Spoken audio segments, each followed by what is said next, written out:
All right, at 7 o'clock, I will call this meeting to order. Clerk will note those in attendance. All will be noted. Thank you. Would you stand and join me in the Pledge of Allegiance? I pledge allegiance to the flag of the United States of America and to the republic for which it stands, one nation under God, indivisible, with liberty and justice for all.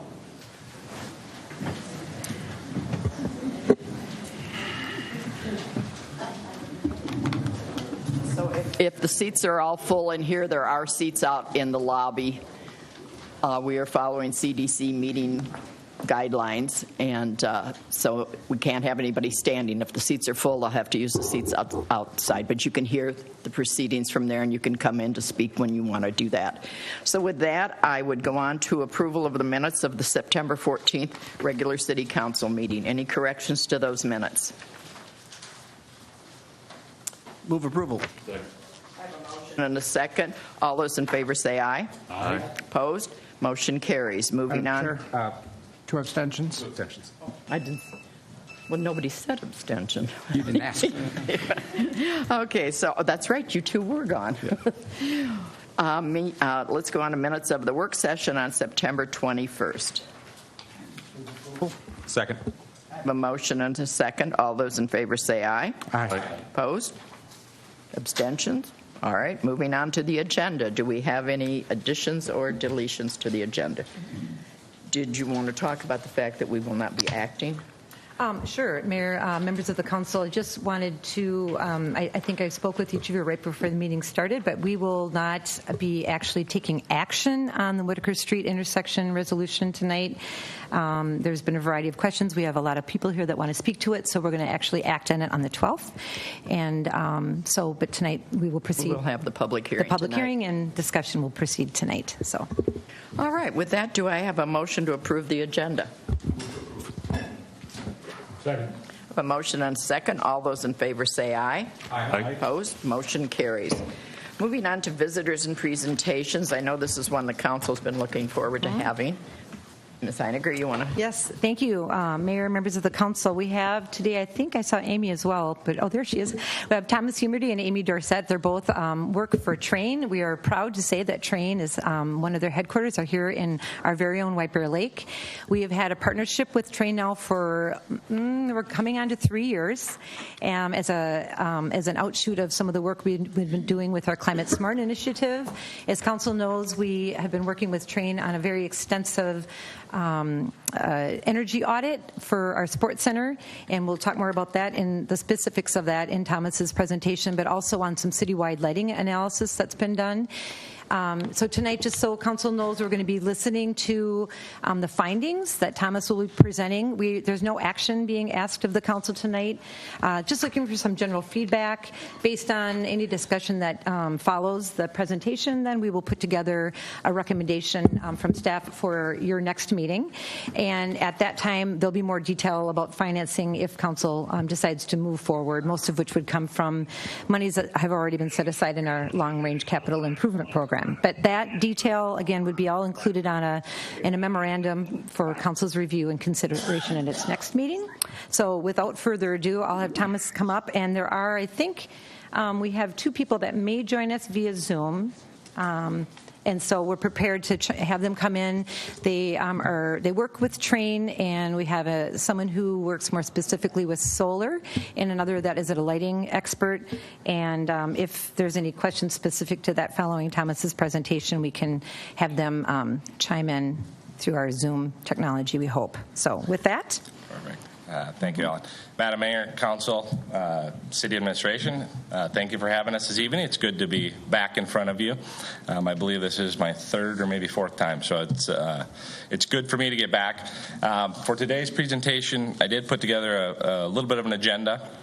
What I wanted to walk through is, to Ellen's comments earlier, this process really did begin nearly 3 years ago. So walk through kind of that process, the timeline, and what's taken place to date. Then we'll walk through some of the findings that we found through our investment grade audit, provide some recommendations, show some modeling from a financial aspect, the impact that can have on the city. And then we'll wrap up with some next steps and any questions that council may have for us. So looking at the timeline, it was 2019 when Train got involved on the Climate Smart Municipalities Steering Committee. It was kind of our first interaction relative to this project. Going through the end of 2019, we did a preliminary analysis looking at opportunities across the city for energy efficiency, introduction of renewable energy. Coming out of that, it was determined that the sports center was really kind of the main focus area. So very early in 2020, I had the opportunity to present here with actually a junior at the time from White Bear Lake High School, Sophie, who presented some of our preliminary analysis. And then COVID hit, and we kind of picked up towards the end of last year in December. Was when the board asked us to move ahead with an investment grade audit, and that's kind of the process that we've been going through since really January, February timeframe of this year. To put the process, and you guys have all seen this already, kind of the process of performance contracting and what that is. We started with that preliminary analysis in 2019, moved through step 2 and our results finding to you in 2020. 2021, we kind of kicked off the investment grade audit, and then today, kind of step 5, which is really sharing with you the findings from our investment grade audit. And it's something that we're excited to share with you. Hopefully you are excited by it too. It's a tremendous opportunity for the city to address some needs within their buildings, but also take some big steps forward from a sustainability and operational efficiency standpoint. So as far as the scope goes, our charge was really to focus on the sports center, understanding that even though it was remodeled in 2018, it was still a large consumer of energy, and trying to get that squared away in the manner that you guys would like. We also did look at citywide lighting. Quite literally, outside of City Hall, I think every light bulb in town has gotten its picture taken and been cataloged. So it was a very exhaustive audit of the parks, the buildings, et cetera. And then we also were tasked with trying to identify some opportunities to incorporate renewable energy into your portfolio. And I'll talk about all of those as we go, but I wanted to take a minute just to say thank you to a couple of folks, Andy Witecki, Bruce from the Sports Center specifically. Those two had been with us lockstep, holding ladders, opening doors. Mark, Paul for their help, Ellen, Rick for your leadership throughout. Connie, she's here on the solar side. Hello, Connie.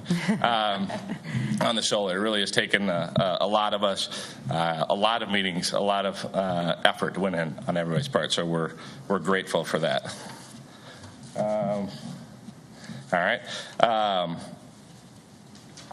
Some of the findings I touched on already. The Sports Center, the data really leads us down the path of where to look.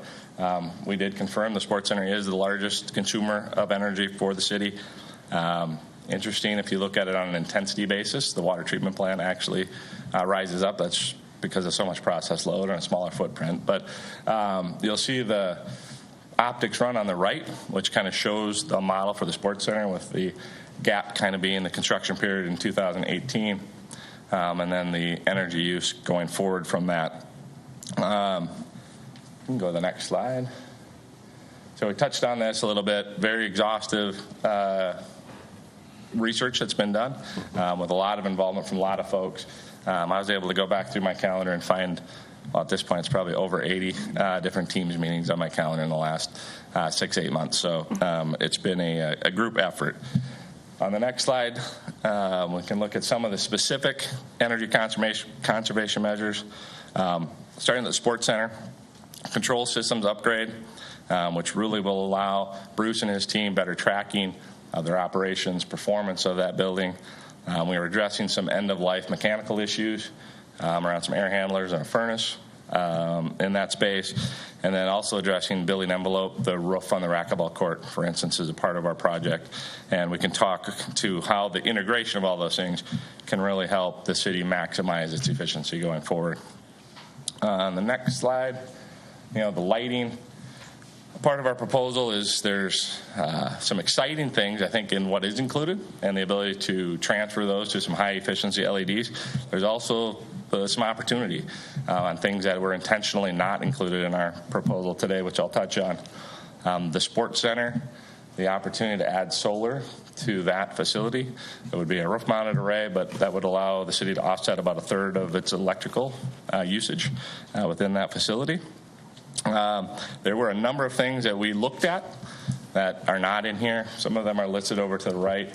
A couple of the ones that I wanted to point out are let's list as downtown decorative poles, but that was really a decision that the Armory, really a decision that goes along with your guys' choice to kind of the reimagine downtown and kind of what the possibility could be for the community. And there's some great opportunities for the city to really tackle some of that, not just climate smart municipalities, but just smart cities in general. Some lighting controls that can track movement or do automated trimming at times of day.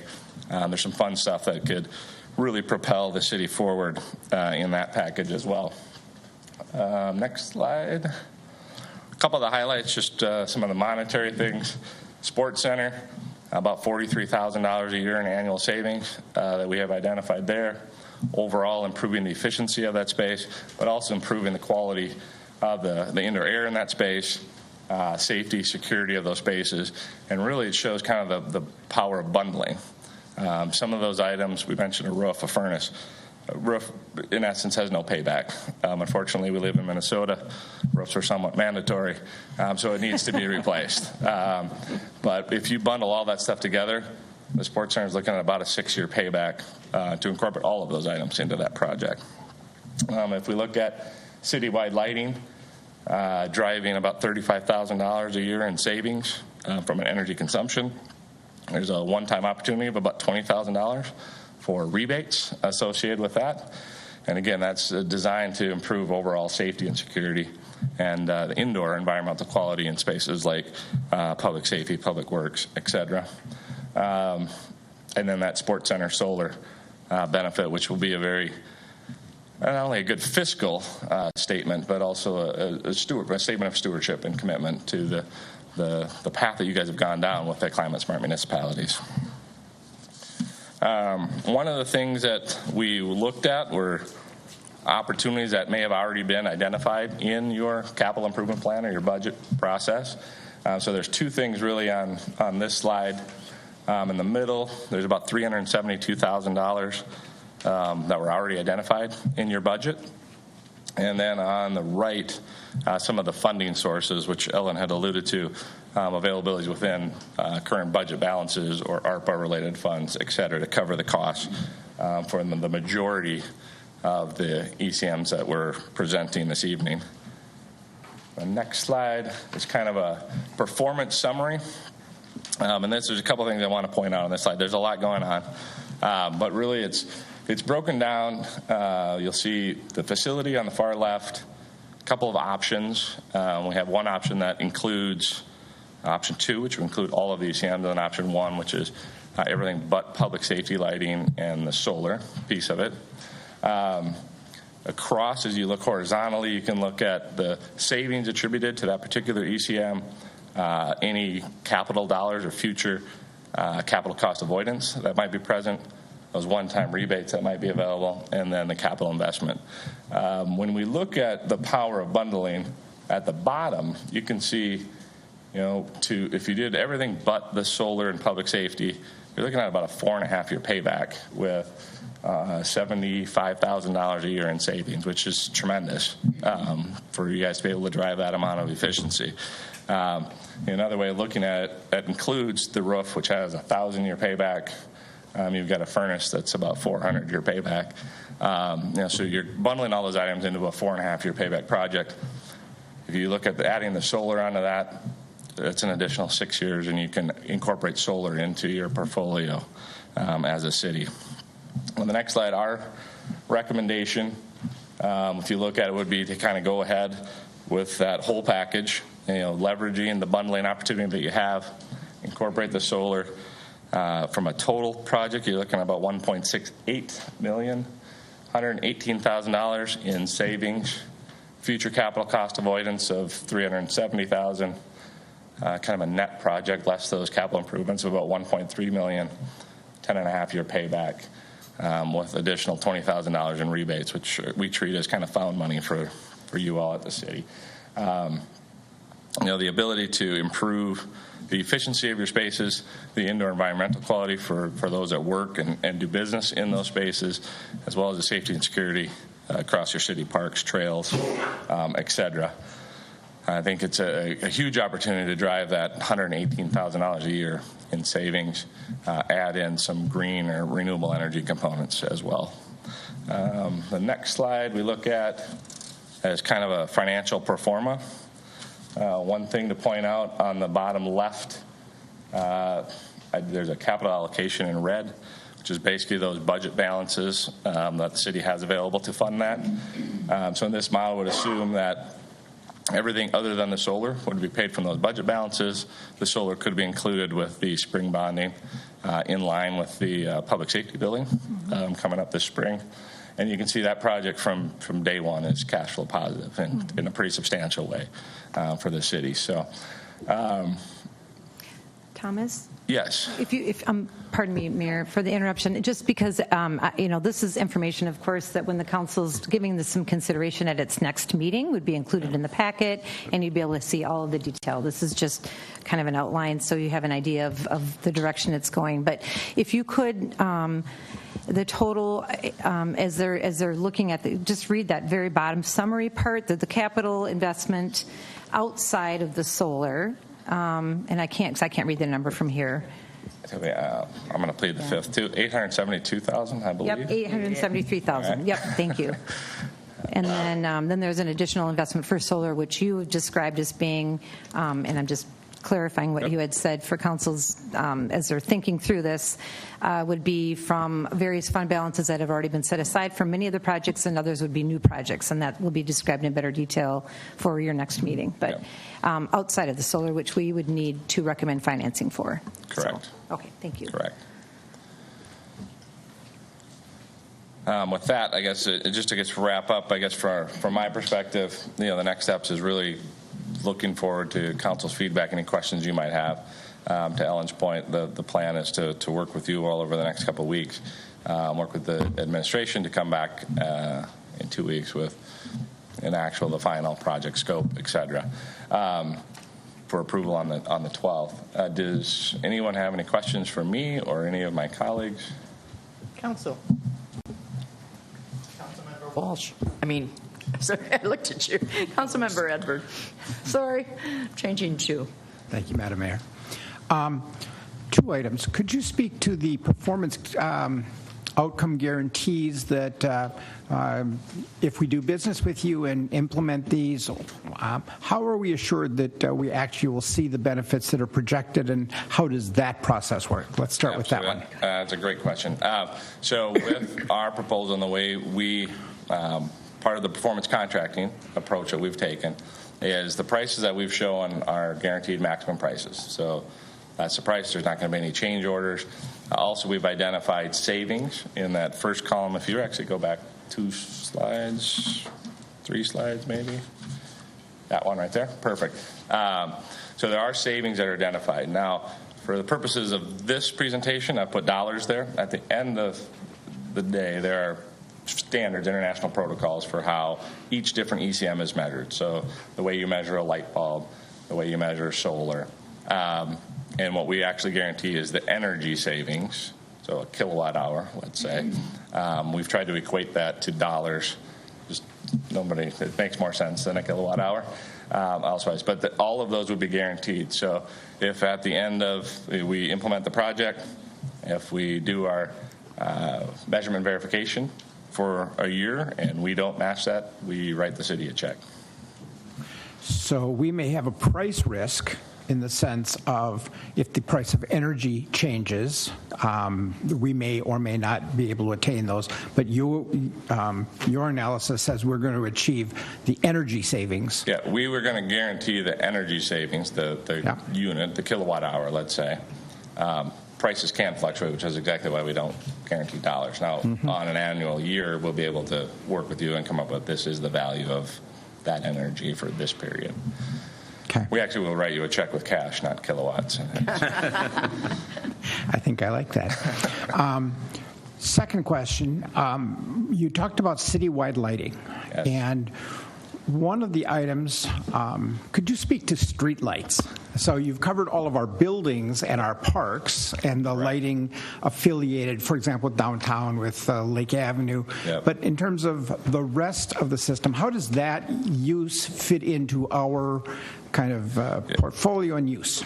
Yep, no, very good question. So I have not included street lighting because there's a lot of it that is either XL owned street lighting, which we had some initial discussions about. How do you want to handle that? Is it worth buying those assets? We kind of determined together that would be out of scope for what we're doing. And then the other piece which we did look at is kind of the downtown street lighting, which we all kind of agreed that given the potential for a redesign, if you will, of downtown, or kind of reimagining that downtown, we thought it would be best to hold off at this point. So the lighting that is included is, buildings-wise, public safety, public works, sports center, South Fire, boat works, and then pretty much any park that has a light bulb. With the exception, one other thing which we determined not to include right now would be ball field lights at Lakewood Hills, because there's some discussion about how those fields are going to be used going forward, and none of us really felt comfortable with truly understanding how they would be used right now, as far as run hours, to be able to provide a savings number back to the city. So it's primarily parks lights in a park, city buildings, excluding this building because it was already completed. And then the only other kind of street lighting is more trail lighting. So Lake Avenue from the beach to 61, and then there's a few from like Boat Works down to, I think it's Lions Park. Mm-hmm. That's pretty good. Trying to remember that are included in this. And my last question is, so Train does this work with lots of communities, lots of businesses in lots of places. Absolutely. If you were to say White Bear Lake has a portfolio opportunity of this, what percentage of that is covered inside of this recommendation? Ballpark.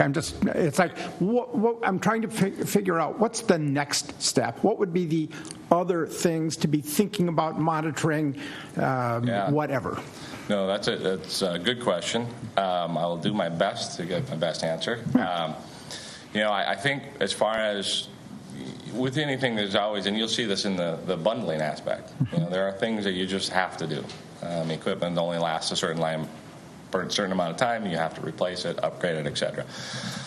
I think in the areas that we have looked at, I think you've targeted a lot. I mean, you're tackling the lion's share of the lighting. The sports center will be as you envisioned it, I think, following that 2018 remodel. You'll have the ability to incorporate some additional renewables into that sports center. I don't know that I can give a percentage, but I think there are some exciting opportunities really around how that downtown design, we'd love to be a part of that and leverage some of our experience with the whole smart cities, 5G, all those kind of fun things. I think there's just a real opportunity for the city to make a kind of a showcase of that downtown. And the reality, I think it's a good marriage. The reality is our world headquarters for controls are across the street from the sports center. We're not going anywhere. So it's something that we're definitely would be interested in working with the city on kind of what that future might look like. I think there's some huge opportunities as you look towards the public safety building, to really incorporate kind of that same holistic approach and opportunities to incorporate renewable energy potentially in that. As far as some of the short term, and there's some other stuff coming up down the road that we've already talked about, like public works, which in 10 or 12 or 15 years we'll need a new roof again. Some opportunity there to add additional solar.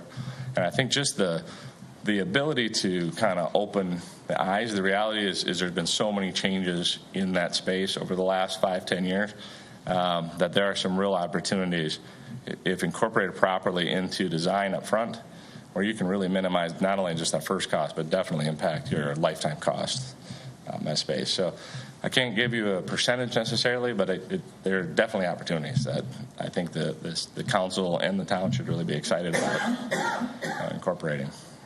Thank you. Anyone else? Councilmember Walsh. Well, thank you, Madam Mayor. I don't know if this is for Mr. Hubert or not, but I'm sitting here listening to a presentation on the Sports Center, and I'm thinking we put a new roof on the Sports Center, didn't we? I mean, we talked a lot about roofing material and exterior. So is this? I mean, I get it. We did that project the White Bear Way. We didn't go overboard. We didn't make it a Taj Mahal. We didn't sink tons of money into it. But so that roof, in my head, is new, but it's already ready for major upgrade or potential for better. I can handle that. The roof we're talking about is the racquetball court. Oh, okay. We'll be replacing the racquetball court roof. We will be adding solar. Well, theoretically, we're proposing that you add solar to the racquetball court and the ice rink. Okay, good. Roof. Good. I'm glad to hear that. Yeah. I thought we bought a new roof. Or soon. That was an easy one. Yeah. And then just on the solar, well, first of all, there's no more upfront solar credits or anything for this, right? It's all, we're buying that on the market. There's no federal credit or anything for us, especially for a small rooftop project like this. Yeah, I mean, there are some, and we did include in here some, when we did some analysis, Excel, for instance, has two different ways you can do it. They kind of, when we did our financial analysis, there's an on-bill credit, which actually would be more beneficial. For you. You had that in there, the 30,000. Yep, that's mostly Excel stuff, probably. 10,000 to solar PV rider credit that they call, where they give you a percentage of your. You get your production between 1 and 7, and then there's a monetary award for that production. What's the lifetime on a? What do you guys predict now on the lifetime of these things? 30 years. I think it is safe. The thing about solar is it's not like it necessarily fails. It just will. It could be obsolete though, pretty quick. Well, I mean, I don't know about obsolete. What you see is over time from There'll be better stuff. It'll produce. Yes, I mean that's always going to change. Yeah.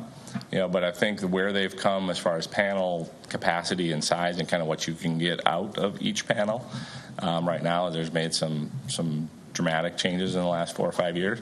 As far as life cycle, you're looking about 30 years, and it's not like it fails. It just gets less productive. Yeah. And does anybody build in retirement costs? Maybe you guys can talk about what you learned in Germany. Maybe there must be more of that at the end of its life cycle. I mean, is a retirement cost built into this? I'm just worried about this solar thing. We're going to have solar on roofs all over town, and it's metal and it's glass. It's difficult to recycle. So there's a retirement cost, and that's going to be on us. It's our project. So yeah. Are we doing that? I mean, we weren't at the first project, so there must be some coming to the end of their life. Yeah. Or even upgrading, and then you've got a retirement cost there. Yeah. Is Josh available? Zoom. Are you able to call him up? So Thomas, within their team, they have Thomas relies on their sort of solar in-house solar expert, and I think he's on Zoom. And I want to pull Josh, and just by way of introduction, Josh is a part of our what we call TREPS, or Train Renewable Energy Power and Supply. So much like the title would suggest, that's all they do is work with renewable energy. And I know it has been discussions that we've had with the city, but I'm hoping Josh might be able to add a little more color. This is where it gets Maybe. challenging. Yeah, this is our challenge. If not, I'll definitely If not, follow we up. can We can get that information before Or the next. there you Well, That's someone else. No, Yep. that's Oh, another that's- topic. we can be patient. Yeah. I see him at the top. His hand's raised. Hands up. Tiny. Yes. Madam Mayor, can I ask a quick related Certainly, question? please, Councilmember Walsh, please too? do. So when you're describing the retirement things, I mean, I'm looking at this as like, hey, it's a furnace, it's a water heater. They have finite lifetimes. They have to be repurchased. It's like anything else, roof, water heater. Sure. Also, with regarding to technology, is really solar panels come into play like computers have been, like LCD, it's getting better, faster, cheaper as you move forward in the future. And is there a guesstimate? Is that continuing at its rate. Yeah, there definitely has been technical improvements as far as when you look at the amount of production per panel. The reality is that technology itself hasn't changed. It kind of is what it is. And I think you're seeing right now prices. I won't say that prices are decreasing at the rate that things are increasing. So we're not at that point. I mean, they're kind of, solar's not getting less expensive, especially as more entities, like you look at Excel Energy, and their, I believe it's 2050 goal of being carbon neutral. There's going to be more and more electrification of all kinds of things. And what I do see happening is the continued investment in those processes, whether that be through grants, rebates, et cetera. I think the ability to generate through renewable sources will be rewarded continuously going forward as a way to just get more and more people to accommodate that. So I can't say the prices are decreasing, unfortunately. No, but this is what I've been equating it to, Yeah. where you can now get a, 200 square inch television for $2. And I'm sure there definitely will continue to be improvements. But a lot of those, the improvements are being made kind of around the edges, I think, at this point, versus it's increasing the efficiency of an inverter, for instance, that you can get little gains here and there, but not. We may have him. We may have him available. Hey, Josh? Thomas, this is Josh. Can you hear me? He's on phone. Yes. Hi. Good evening, everyone. Sorry for the technical difficulty there. There was a question around retirement costs or removal costs for the system. Mm-hmm. Did I catch that correctly? Yes. Correct. Yes. Yeah. So let me give a little bit of background. So my name is Josh Waller. I work with Thomas and Amy and our TREPS, our Renewable Energy and Power Solutions Group. I do a lot of project development for renewable projects across the U.S. and internationally. So happy to join this evening and discuss the project. On the replacement and retirement costs, we are seeing systems like in New Jersey, markets like New Jersey and California, where systems have been installed for 10 or 15 years, where they're starting to come around. And some systems are being repowered where they're putting new equipment on them so they can last, another 20, 25 or 30 years. But as far as the retirement cost, there hasn't been a whole lot of that in the industry at this point. We haven't built it into this project. And typically with a rooftop system, especially the one on the Sports Center, you would just probably remove that entire system when it's time to put a new roof on the facility, because a lot of the racking and equipment that we'd use for the panels today would have to be changed for future equipment. So typically with those systems are ultimately removed once the roof needs to be replaced, and then a new roof is placed on, and then you can restart the cycle. That's typically what we've seen. There are some cases where, for carport systems and things like that, where you can reuse some of the steel columns and things like that and put a new racking system on top. But typically for rooftop systems, those are removed and a new roof is replaced when the useful life of the system is completed. And that was part of when we were working through this with the city, too, is the fact that the Sports Center roof is a relatively new roof, so you have a long span there to use, where another location we looked at was a water treatment plant. And with the roofs and the conditions they are, kind of decided to leave that out for now, because you're just not going to get the use out of them up front. So for a steel roof, you'll get a full, I agree with Thomas's comment. If the system is well maintained, the panels are warranted for 25 years, and if they're well maintained, they can last 30 years and beyond and still produce energy. They'll degrade over time, but if the system is maintained, it can still be a very useful energy resource for the city. Thank you. Well, anybody else? If not, I guess we'll see you in 2 weeks. All right. Thank you. All right. Thank you so much. Thank you. All right, moving on to 5, public hearings. 5A, resolution establishing and imposing special assessment for the year 2021 with no interest on taxable property within the Birch Lake Improvement District. Ms. Kinsfater, this is our favorite group, right? Exactly. Good evening, Madam Mayor, members of the council. Just as a reminder, Birch Lake Improvement District was formed in 2006 when the Lakeshore property owners created their district. They submitted a petition so that they could impose a special assessment on themselves to collect money so that they could develop, finance, and implement projects to keep the quality of Birch Lake high and to do any projects that would improve the quality of the lake. Each year, the district holds an annual meeting. At that annual meeting, they set a budget for the following year and that supports their projects. And in that, they come up with the special assessment amount. Their annual meeting for 2021 to set the 2022 budget was on August 18th. As part of that budget, they're requesting that we approve a special assessment in the amount of $21,700 that would be collected from the affected property owners. We'd certify it in 2021, and then we would collect it in 2022. The annual service charge would be $350 per affected property. The total expenditures in the 2022 budget is $27,265. The service levy that they want to impose is less than their expenditures, but their treasurer has assured us that they have enough funds in their reserves to cover that expenditures.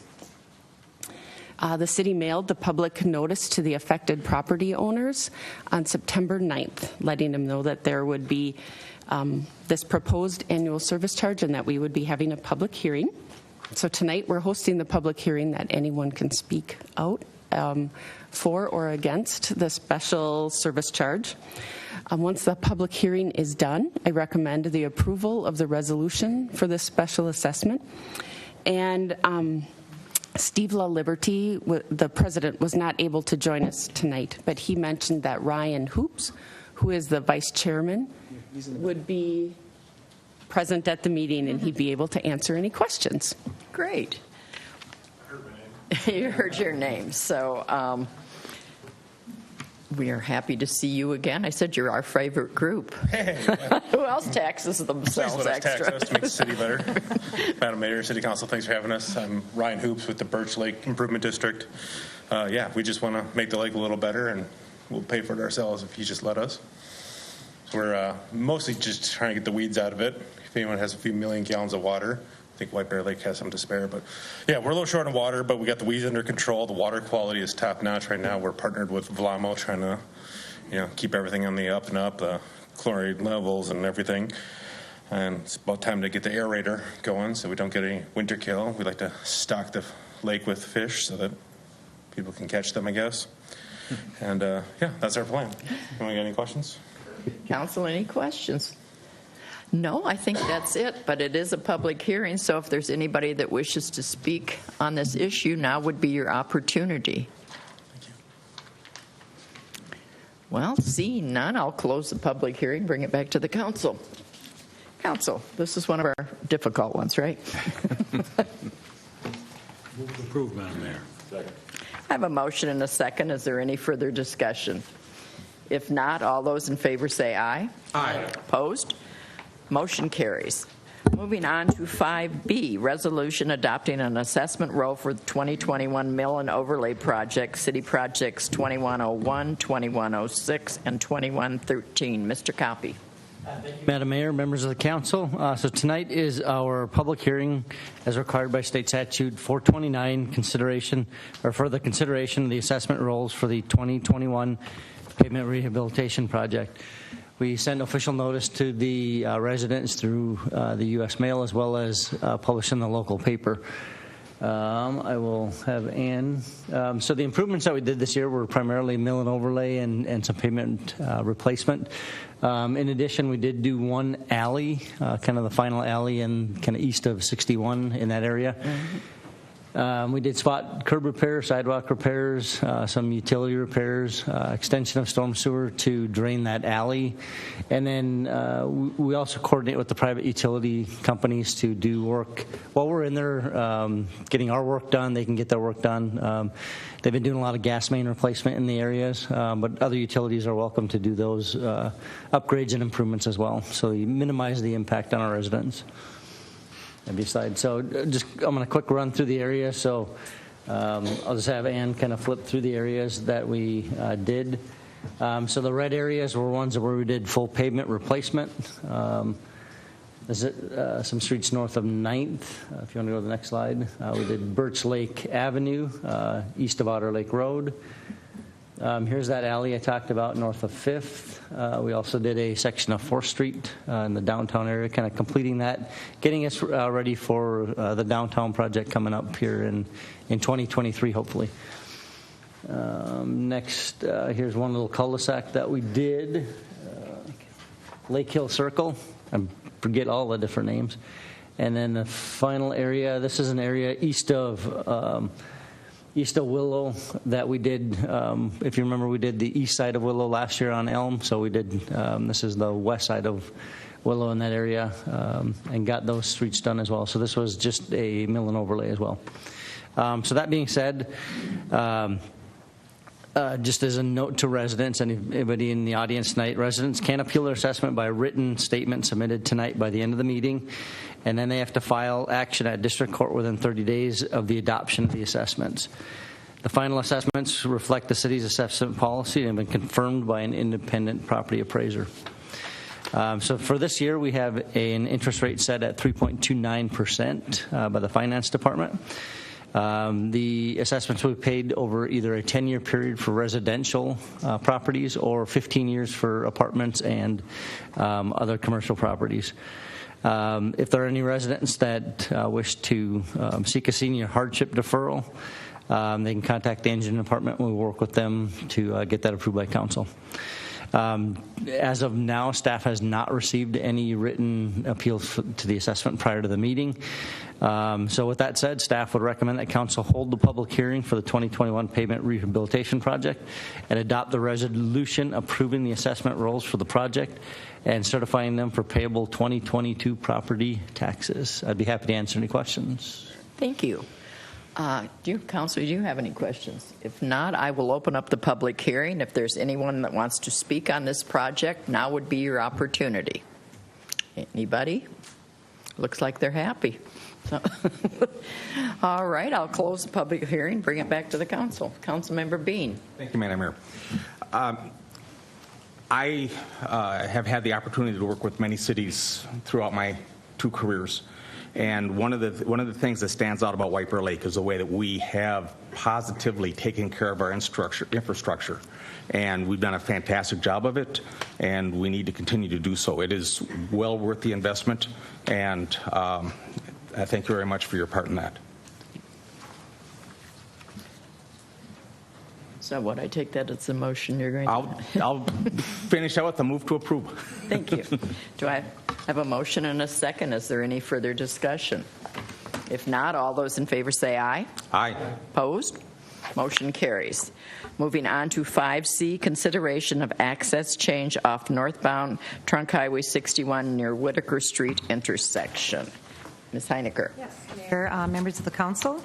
As it was outlined in your memorandum, the Minnesota Department of Transportation has now completed its design layout for Whitaker Street intersection at Highway 61 in coordination with the Rush Line alignment.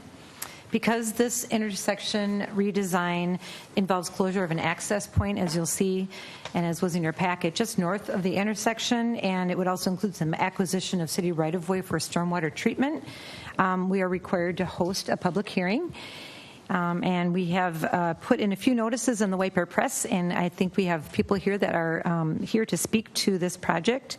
Sarah Flum, also the project engineer, Sarah, is here from Minnesota Department of Transportation, and she'll speak on behalf of MnDOT and speak to the proposed changes at the intersection.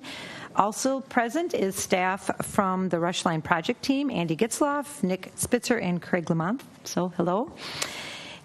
Before Sarah gives her presentation, Paul is going to provide a real brief update on the city's historical interest in the installation of traffic signals, at least as it regards this project. And then just as a reminder, the council will not be taking action, but we'll have an opportunity to have comment from the public during the public hearing and discussion following that comment. So Madam Mayor, members of the council, just a quick, just kind of brief run through history. So the pedestrian crossing I'm going to really talk about was first proposed and installed in 1974. And even back to that time, an elevated crossing or a ped bridge or something like that was proposed.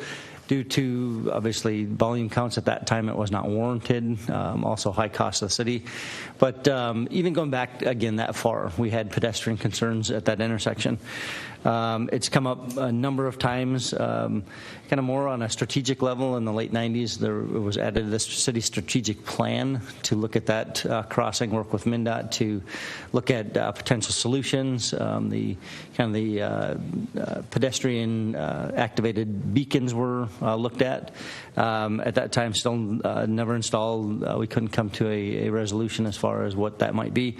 And then just to kind of go through history, it's been dabbled on every so many years by city council, looking back at the records, going back to 2011, 15, 17, 19 was my first interaction with it. So it's been at the priority, or kind of a priority for council to look at pedestrian safety and that overall intersection safety for many years. So that's just a little brief history of where we've come and where we're at tonight with looking at potentially upgrading that intersection with a full signal.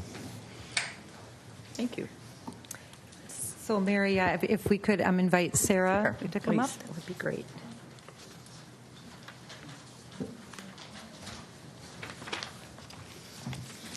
Good evening. Thank you, Madam Mayor and council members, for having us here to present tonight. As Ellen said, my name is Sarah Flum, and I am a principal engineer with the Minnesota Department of Transportation, and am also a member of the project team for the Rush Line. I'm here with Andy Gitzloff, the Senior Transportation Planner for Ramsey County on the Rush Line, and Craig Lamoth, who is the Project Director from the Met Council. So this is kind of the overview of how we're going to present tonight. We're going to talk a lot about the design elements that trigger municipal consent and what the process is to get municipal consent. You can go to the next slide. Project partners. We have many project partners that we have been working with over the last few years plus. Ramsey County is currently leading the project with the help of the Minnesota Department of Transportation, and Metro Transit will soon be taking over the project. We've been working with the Federal Transit Administration and all of the cities along the alignment, including St. Paul, Maplewood, Venice Heights, White Bear Township, Gem Lake, and of course White Bear Lake.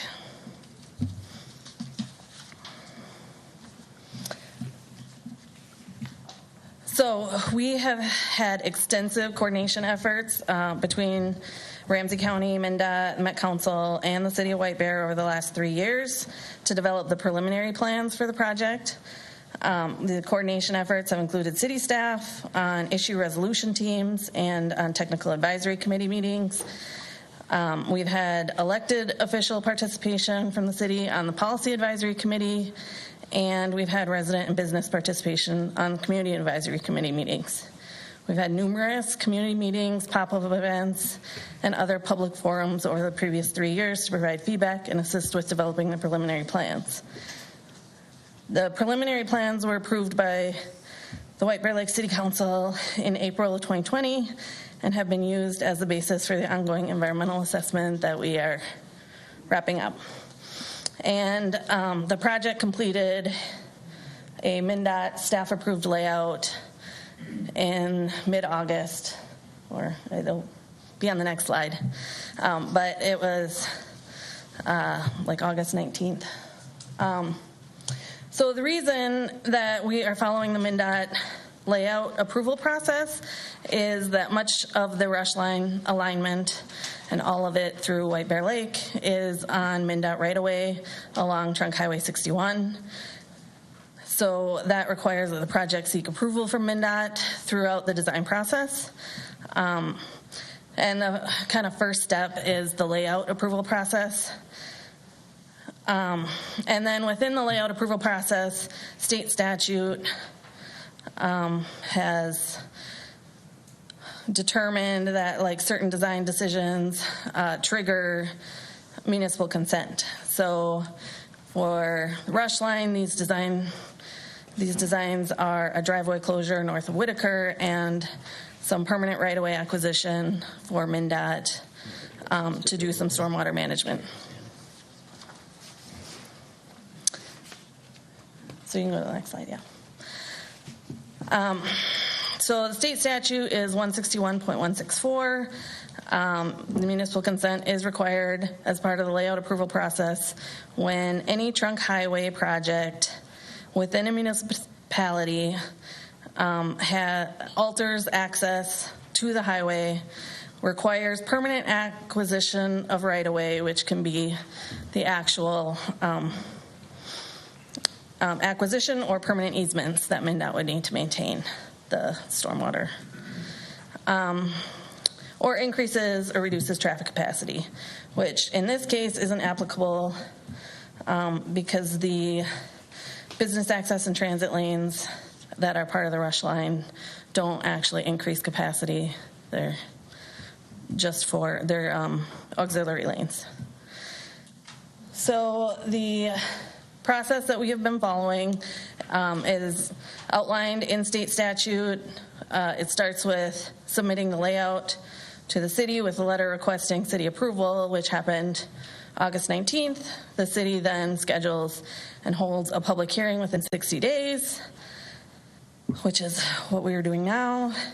The city must schedule a hearing within 15 days of receiving the request for approval and provide a minimum of 30 days public notice. The hearing notice was published in the White Bear Press August 25th and September 8th. And then within 90 days of the hearing, the city must take some action on it, approving or disapproving.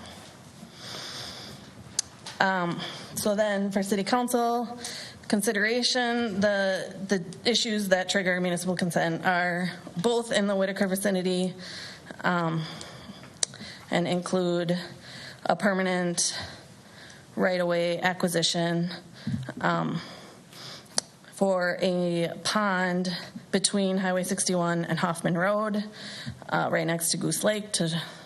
I'll get into the benefits in a minute.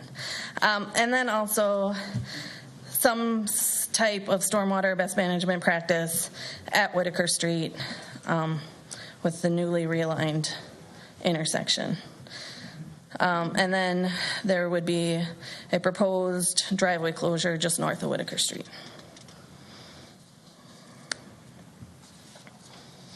So this is a clip from the staff approved layout from MnDOT that kind of just shows the location of that stormwater pond. Some of the benefits are that it would improve water quality, it would reduce runoff to Goose Lake. There's opportunity for this water treatment in the public right of way because the city of White Bear Lake owns the property right now. The project is balancing stormwater treatment and the design, and design refinements will occur as the project advances. These staff-approved layouts are roughly like between 15 and 20% design, so there's quite a bit of design left to do. But we do know that the runoff for this pond would mainly be from Highway 61, so MnDOT would ultimately own and maintain it, or have the easement, a permanent easement, and maintain it.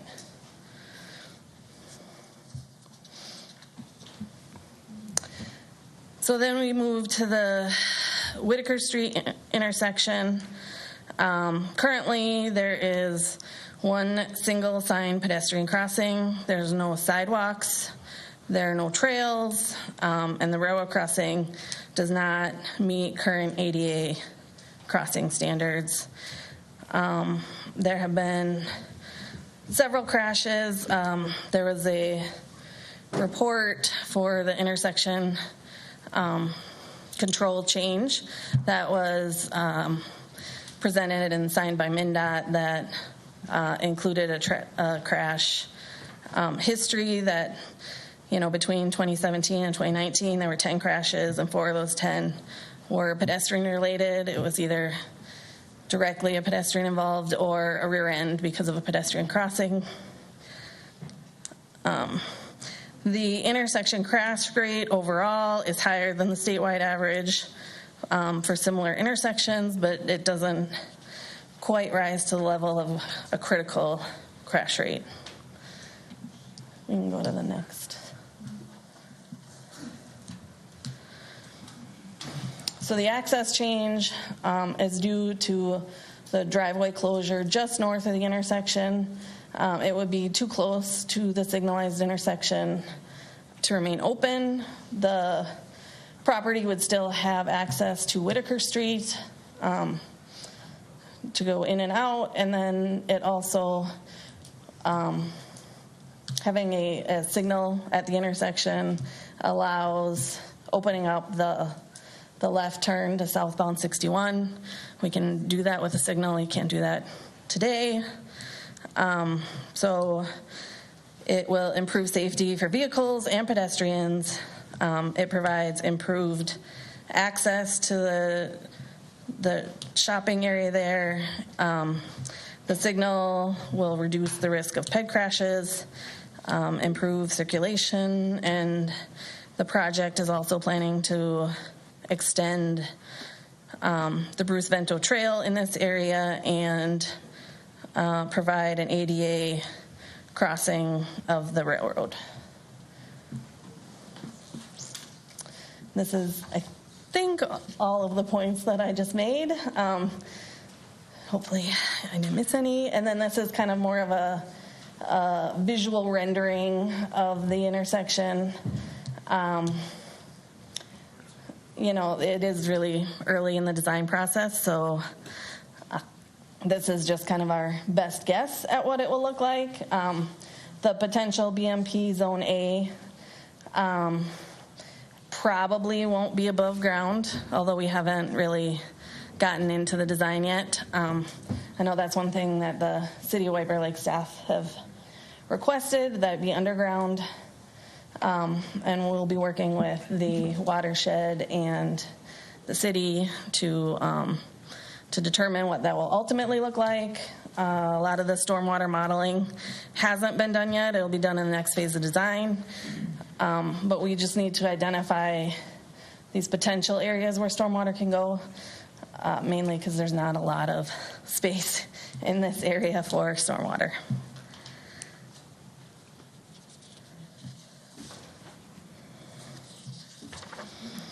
So the next steps are, per the state statute, within 90 days, the city would either pass a resolution approving or disapproving the layout to grant municipal consent or not.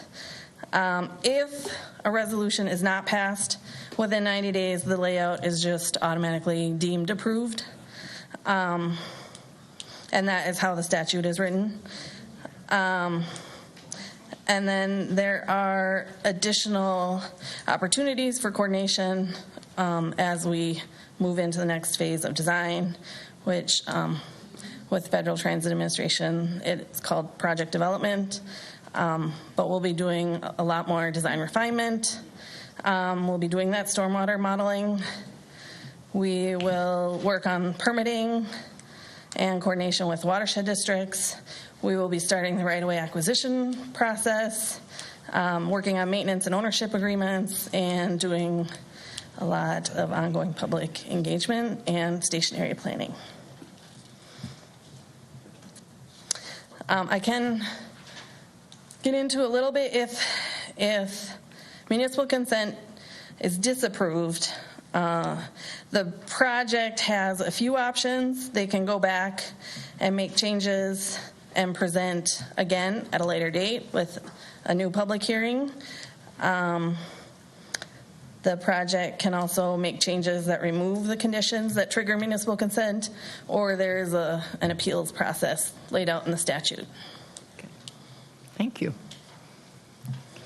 Council, any questions? Councilmember Walsh. Thank you, Madam Mayor. You didn't really talk about the land use issues. I mean, the landowner that we're talking about. One of my questions is, we kind of been raising for the last couple of days, is condemnation or eminent domain. I mean, are we taking some property here? When I say we, MnDOT, it looks like MnDOT is actually, you have some right-of-way, and we've been allowing people to park on your right-of-way, it looks like. But there's also some land that you need that is beyond your right-of-way. We need to talk about that. There's a little sliver, yes, in this. There's a little green sliver just north of the platform that would be a right-of-way acquisition, but it would be by Met Council. So that doesn't trigger the MnDOT municipal consent process. So would they would try to negotiate first, purchase it, compensate, but this absolutely fits the definition of a allowable eminent domain situation, right? Because it's certainly a public use. Met Council has the eminent domain powers to do this. So just check. Yeah. I imagine they would. I mean, it certainly would fit the definition. And then the sign. So the owner of the property couldn't be here tonight. He sent an email. Maybe I can get some of his questions answered, and that would help. They're very concerned about the signage. So I assume is the signage on the right-of-way then, the MnDOT right-of-way? Is that why the sign has to come down? The right-of-way there is actually City of White Bear Lake. It was a MnDOT easement that was turned back to White Bear Lake maybe in the late 80s, early 90s, I think, or maybe early 2000s. So what triggers the sign coming down? Is it just the... It depends on which sign there's a few signs in there. There are potential signs that would be... They're big Yeah. sign that talks about the different, obviously advertises the different places in that strip mall. That pedestal sign, right? So what triggers the... It's obviously just in the plan that the sign comes down, that the owner's concerned about that. So it's not in MnDOT right away. It's in City of White Bear Lake. It's on our right away. property. Yeah. So maybe we have some discretion there. And I mean, it would follow the typical right-of-way process that MnDOT and the Met Council have for these transitway projects. I'm not sure. I mean, there's site issues. I mean, what do you think would be the... Well, it's not going to be hers. Okay. Madam Mayor, just for Sarah's, I don't know if Sarah, and this may or may not help with the question, but I think, so what Councilmember Walsh is specifically pointing out too is that in that picture you can see that big blue sign, and that's behind the Taco John sign, and that's the one I think that there's an understanding that would need to be removed for the project. Is that accurate? And then I think he's just wondering the reason for that, right? Yep. That is where the station will be. Got it. Okay. So it's okay. So the station will use city right of way. That would be in the plan. The plan would be to put the station platform, whatever the station is there, I suppose, on the MnDOT right of way and also on the city right of way, right in that property. So the sign. So that's the answer. The sign is where the station needs to be. Okay. Well, they can do eminent domain on the city too. It doesn't matter. I mean, well, we could do. You're saying.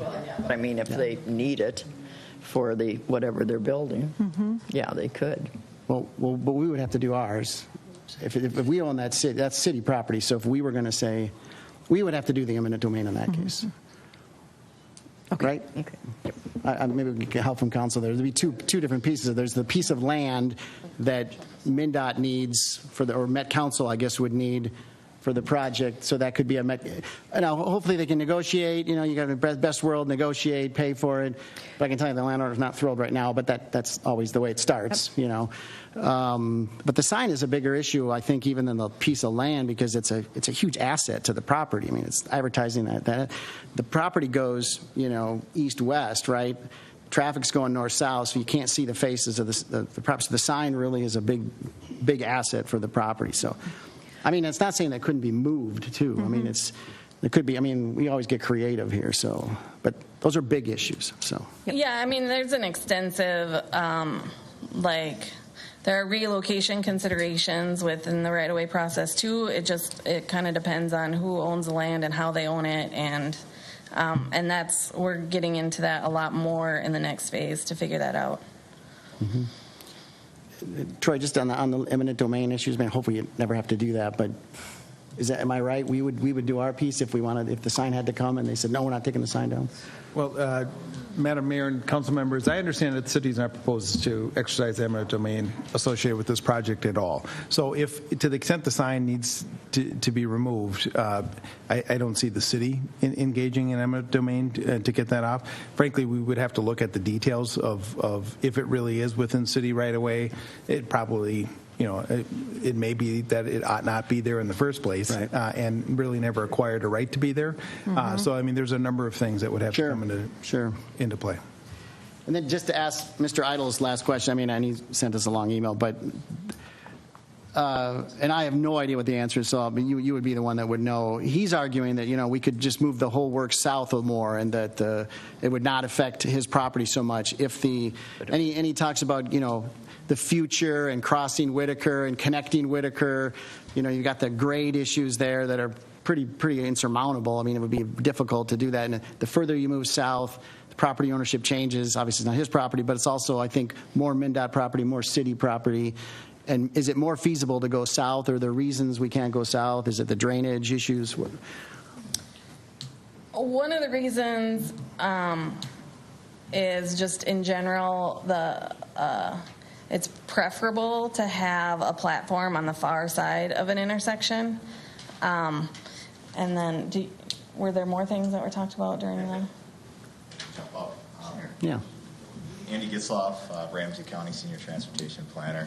Yeah, Sarah's right. Yeah, we've looked at other locations too. We looked at south of the intersection, farther down, closer to White Bear.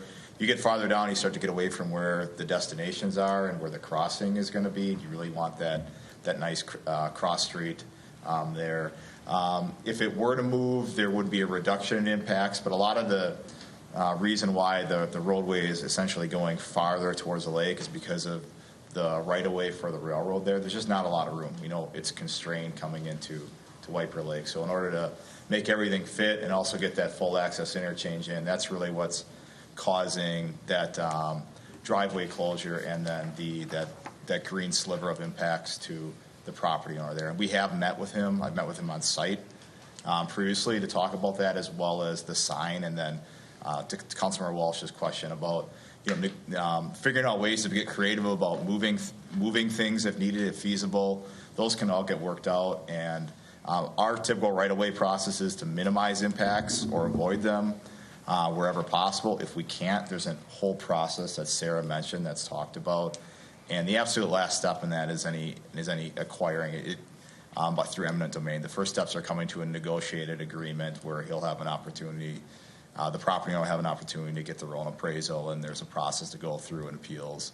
So that process we expect to start about a year from now, so we'll have more detailed discussions and more opportunities for dialogue on that, and as you said, Councilmember, more creative solutions that can come out of there. Okay, thank you. Councilmember Walsh. God, why am I doing that tonight? Councilmember Edberg. Should I put a name tag? That helps. Well, you weren't here last time. The other guy. I'm used to you being gone. That's it. I'm glad I was missed. He called worse things. That's the truth. So I'm not sure, Sarah or Andy, which of you this belongs to. Our materials reference the importance of aligning Whitaker Street on both sides of 61. I'm kind of scratching my head on that one. What's the driving force that says this is important to us? Why? And that feeds into the questions about, moving south, avoiding some of these other issues, et cetera. But I'm trying to understand the importance of aligning Whitaker. Councilmember, by aligning Whitaker, do you mean the location of a station or intersection there? Is that? Well, I interpreted the written materials as being that's what's driving where the entrance onto 61 aligns. It's being moved and shaped and to align with what I interpreted to be Whitaker on the other side. Am I misinterpreting that? Councilmember, that'd be Lincoln Avenue. Yeah, something like that. That's, so yes, it is looking towards the future, lining that intersection. There are no plans for a railroad crossing or connection now, but one of the directions we got from working with city staff and other stakeholders is not to preclude that from happening in the future. So having that intersection there does keep that option open. It also aligns well with that railroad crossing right now. That is one of the only railroad crossings of the city that's public. That's not at an existing intersection. Yeah. So we're kind of stuck with where that is with the railroad. They won't be permitting any new crossings. And there's ADA, American Disability Act, issues with that. With that crossing right now. So by doing this work, and there's reference to grading earlier, essentially makes the grading work to improve that intersection now, but also set it up to give the city flexibility in the future if there's an opportunity to do additional roadway work. Okay, got it. Thank you. Anybody else? Councilmember Jones. Is there any stormwater treatment happening now? Down there now. Because I doubt it. So this would be a new thing rather than focusing. So all that runoff is going into Goose already. That is the drainage area. And then, so I had trouble with two things. You had mentioned, with the three things that trigger the state process: altering access, right-of-way acquisition, and increasing of capacity. So I'm assuming that's not a dedicated lane all the way up through downtown, correct? No. So how does that not trigger part of that process as far as increasing capacity? It doesn't increase capacity for general traffic. Okay. I'll agree to disagree, because if it's not a dedicated lane going all the way up, but if one of the three things triggers this process, so be it. Okay. Council members, a point of maybe clarification. So the dedicated lanes, they end at Whitaker. There are really no roadway changes as far as adding lanes north of Whitaker. So north of what I'm seeing in the purple lane come up, pretty much when that off the platform, it comes back on, there are no more dedicated lanes coming up through downtown. That's correct, and that really is for any other expansion to auto or other uses, constrained area with built out downtown and the railroad. So part of the transit is looking at ways to get creative about adding some more person throughput capacity through there where you can't expand. Okay. And I have to go back to, because it perked my ears and a lot of others, the deemed approved process. Explain that to me one more time. And this kind of, I'm going to set you up, but I won't do that to you because this has just been the process that the city has been involved in as being presented limited options, and pick this option or there's nothing else. For example, Andy, when you came to us about the terminus, here's a 1,000-foot circle. That was our recommended choice. And it was really a recommendation coming from us, not a decision, not a resolution. It was like, okay, can we go outside that circle? The answer was no. You're inside the circle. Normally being inside the circle is a good thing. Joke, bad one, sorry. But I'm just saying that was what we were presented as a council, as a city, to work with the best with what we were presented with. This is a situation again like this, where it's like, okay, this is the intersection that we're going to be doing. This is what's happening, and we've had input, hey, saying, can we push this, push that, and there has been that, but it's always been with, I'll say, half a handcuff on, and it's always a recommendation in reality. So what specifically, and when I'm looking at this, it is in resolution form for this municipal consent.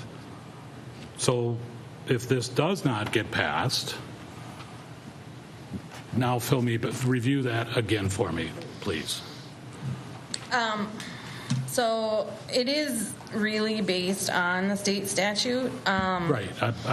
Yeah, you're just... You know, the options You're the where- messenger, yeah. and I understand that. We're not shooting them. So if the municipal consent is not approved or disapproved, really, the project could go back and make changes that would hopefully meet any conditions that that you all could put on approval, and then come back with a new layout and present it at a later date. Or the project could make changes that completely remove any of the conditions that trigger municipal consent, or follow the appeals process that's laid out in the statute. And it's basically 3 members are appointed to an appeals board, and it's like one that you pick, one that we pick, and then an independent person, and there's a whole process lined out in the statute of how that goes. Assuming that's in Met Council world at that point. No, not you yet. Well, the project will have transitioned to the Met Council, by the time any advancement of the design would happen. Okay. And MnDOT will be involved, and the county will be involved as part of that project delivery organization going forward. So we'll still have a role, and you'll still see me around every once in a while. Thank you very much. I appreciate your answers. Mayor? Yes. If I might. Please. Just maybe one way for the council to think about the default approval. You're all familiar with the 60-day rule when it comes to zoning approvals. The state imposes upon you approve or deny within 60 days, otherwise it's deemed approved. Essentially, this is a 90-day rule for these sorts of consents. So approve or deny, it's automatically deemed approved. So it certainly is not, that may not seem right, but that's, this is certainly not the only circumstance the city faces this sort of situation. Thank you. Thank you. All right. Any more questions, gentlemen? If not, thank you. I'm going to open this up to the public. Thank you. So, as I've done at other meetings that have broader interest, I will first invite residents of the city up. Second, I will invite property owners and business owners in the city, and third, those that reside outside of the city. So with that, I have a list of people that have signed up. So let's start with people from White Bear Lake. And I would also ask, you'll have 3 minutes, and I'm sure you will all be polite and respectful. I'm sure I won't have to gavel anybody out of order. So with that, let's go. So those are out. So who wants to be first? Or should I call names from the list I have? Well, then let's start with Lisa Brock. Is she here?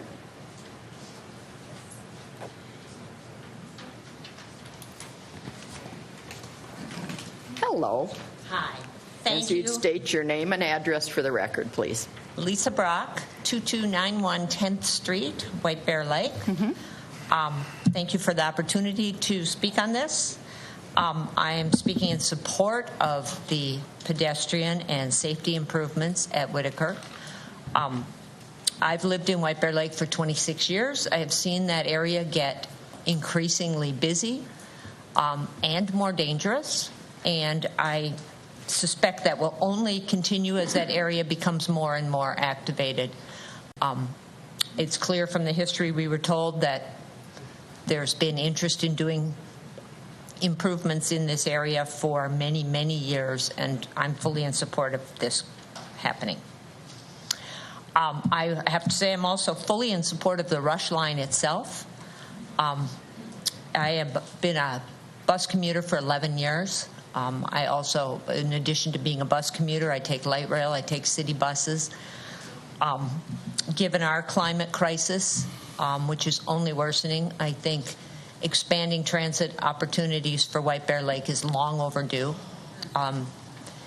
Transit in White Bear Lake has been infrequent, and in this entire area, northeastern metro, has been infrequent and inadequate. So I've been very excited to see that there would be better transit in the future. I've also been very dismayed by the fear, confusion, and misinformation that has characterized the conversation about this as to what would happen. 80-plus daily buses are a drop in the bucket compared to 20,000-plus vehicles a day in terms of the impact on traffic. As I said, I ride the bus on almost a daily basis, and I find them safe and efficient. I think it's also premature to make predictions about the impact of COVID on transit. It's just too soon. A lot of predictions are being made about a number of things, like that people will not take off their sweats and their T-shirts, yet sales of business attire are starting to go up. People said everybody will stay home and cook for themselves now that they've seen the joys of it, yet restaurant sales are going up. After the 1918 pandemic, mass transit increased for the next 12 years until the onset of the Great Depression. Yeah, but your 3 minutes are up. Thank you very much. All right. How about Greg Lees?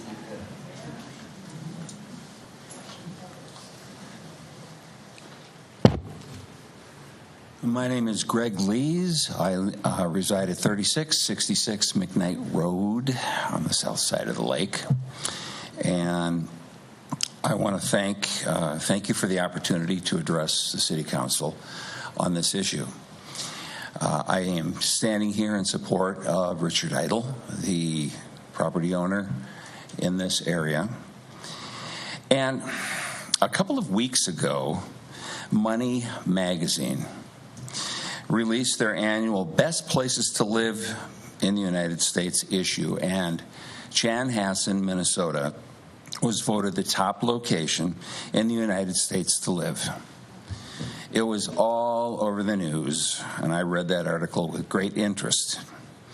The article described Chanhassen's residents, their diversity, and civic pride.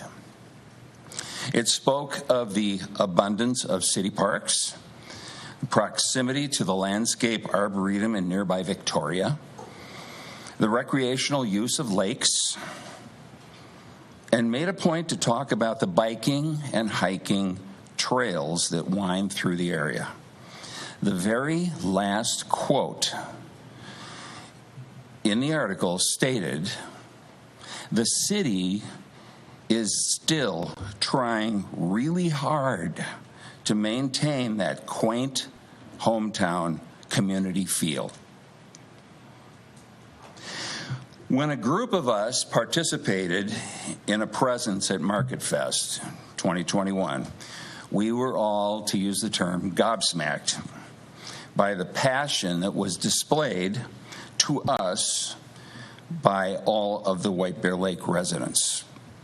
They stood and waited, sometimes 3 or 4 deep, hundreds of them, to sign a petition to object to the incursion of the Rush Line BRT into White Bear Lake.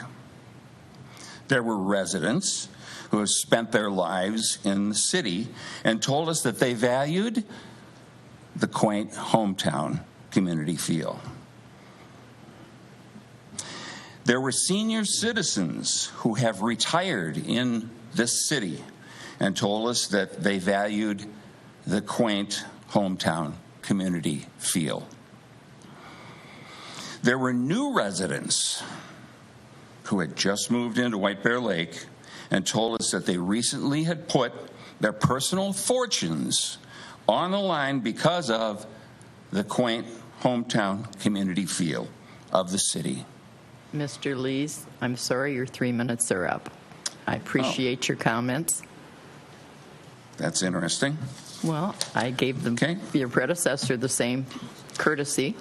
Well, this is my opportunity to send a message to encourage you all to get rid of the Rush Line. Thank you. Thank you.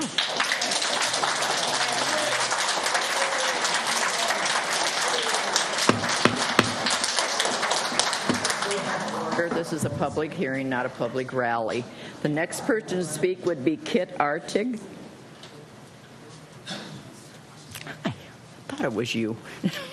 Good evening. Good evening, Madam Mayor, City Council. Thank you for this opportunity to address this issue with you. My name is Kit Artig. I was born in this area.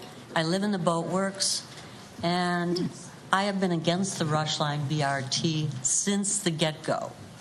It is a wasteful and unnecessary project, and even the people this project is supposed to serve are against it. They don't want it. The opposition for this project is massive, and it's being ignored. This stoplight is just the first of the drip, drip, drip that leads under the radar to the Rush Line BRT in our city. This stoplight is, of course, intended to serve a bus line station, and it will snarl traffic on 61 even further, and it would place 3 stoplights within a half a mile of each other. Instead of using existing roads, this Rush Line forces the development of a costly $500 million new road with 7 bridges over freeways, numerous unnecessary stations. It's really hard to imagine how building a bus line could be more expensive than this. For this reason alone, this project should be nixed. The Rush Line would also result in a green corridor, the Bruce Vento Trail, being turned into a cement corridor. This trail provides a sound barrier, a visual barrier in a quiet neighborhood, which will be replaced by a 2-lane highway that runs day and night through 7 miles of residential streets. In other words, a freeway in your backyard. The ridership is projected to be 97,000 people per year, which is using absolutely incomprehensible math. When literally thousands of people have signed a petition, one of which is mine, against this project, and the project's own survey says that only 9% of the people asked intend to ride this bus daily or weekly, there is a problem. The same methodology was probably used to project ridership on the North Star line, which right now is down 95%. And if it's going to be viable, it's going to need huge subsidies in order to make it financially viable at all. The statistics in favor of this project have been dumbed down to convince the public that there is a need. When folks object to it, the strategy is to intimidate. Objections are not dealt with and are generally dismissed. Other communities have opposed this project, like Gem Lake, and after a public hearing where 100% of the attendees voted in opposition of this project. How does this project get this far along with so much objection? I will tell you, under the radar. Hold public meetings where your objections are written down and then dismissed. Release detailed blueprints late in the game so everybody's behind the 8 ball, and when the full extent of this disruption becomes clear, and it's generally pretending that this project serves a need when there is truly no need. You look around, why are all the buses empty? There is no need. No adjustments have been made since the pandemic due to ridership and the change of work habits. I have personally audited at least 50 buses from Maplewood and White Bear and on English Street, and they are empty. Most of them have 1 to 2 people, and they are empty. For these reasons, this project should be nixed. Thank you for your comments. Thank you.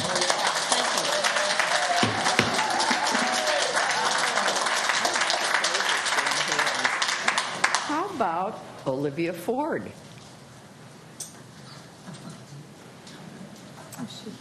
She's back there in the back. What's her name? Olivia Ford. Olivia Ford. Or as we know you, as Vicki.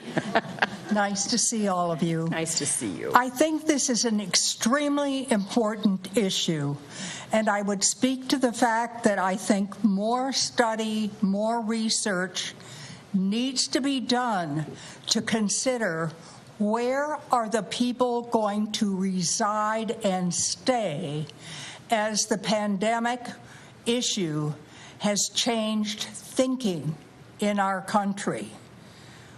There are many more people who want to work from home than commute.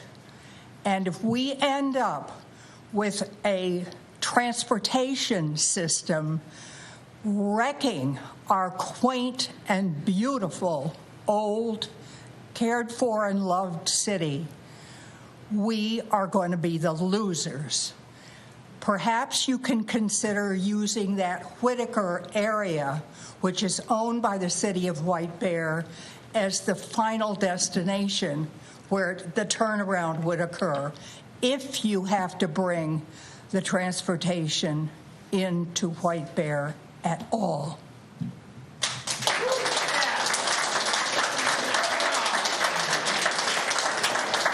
Get them here. So, Paul Bolstead. Is Paul here? There he is.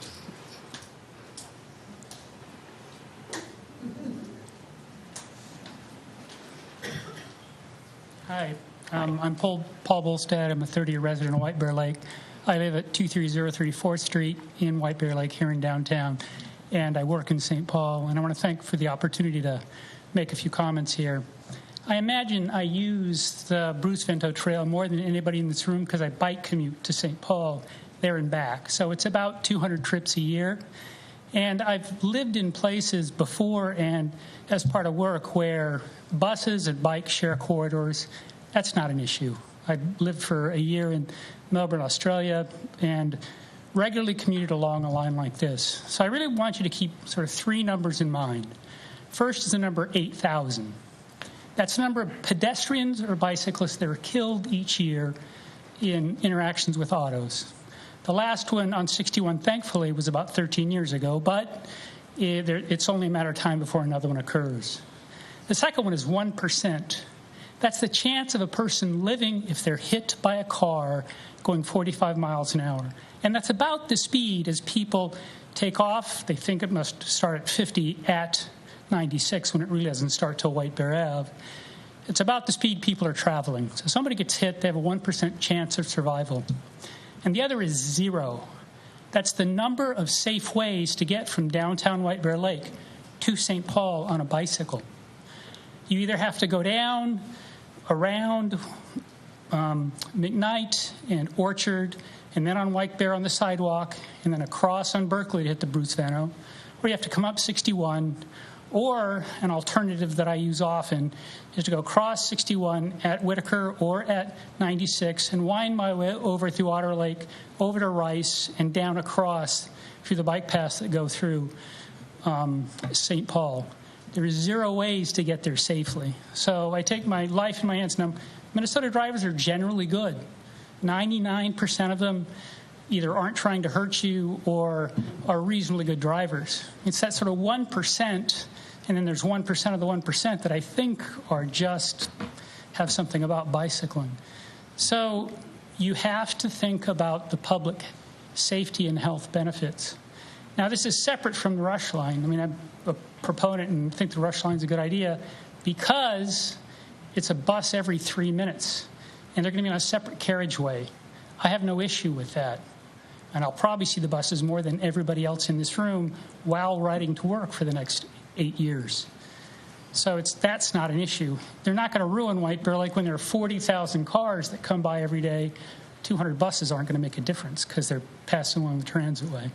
You're really planning for the future here because when there are 20,000 people in Hugo, when there are 30,000 people in Forest Lake, the traffic down 35 with basically express buses and the traffic in White Bear Lake is going to be a nightmare. So anything you can do to reduce that will be fine. We're not talking about, next year, the year after. We're talking about 30 years hence. Thank you. Thanks. Rob Dumas. Oh, that's really sweet. Rob Dumas. No? Signed up. All right. Is there anybody else from White Bear Lake that wants to speak? Otherwise, I'll move to category 2. Okay, please, you come up. Hello, I'm Kelly Tapcan, and I live at 4380 Whitaker Court. I was not planning to talk tonight, but I do cross this intersection quite frequently. So first, I'd just like to say that I do support improvements in crosswalk safety. If you don't cross this area often, one of the things that you might not know is that cars don't know whether they should stop or not. Mm-hmm. So a lot of what causes, I imagine, the accidents or the danger is when some cars stop and then they have the potential of being rear-ended.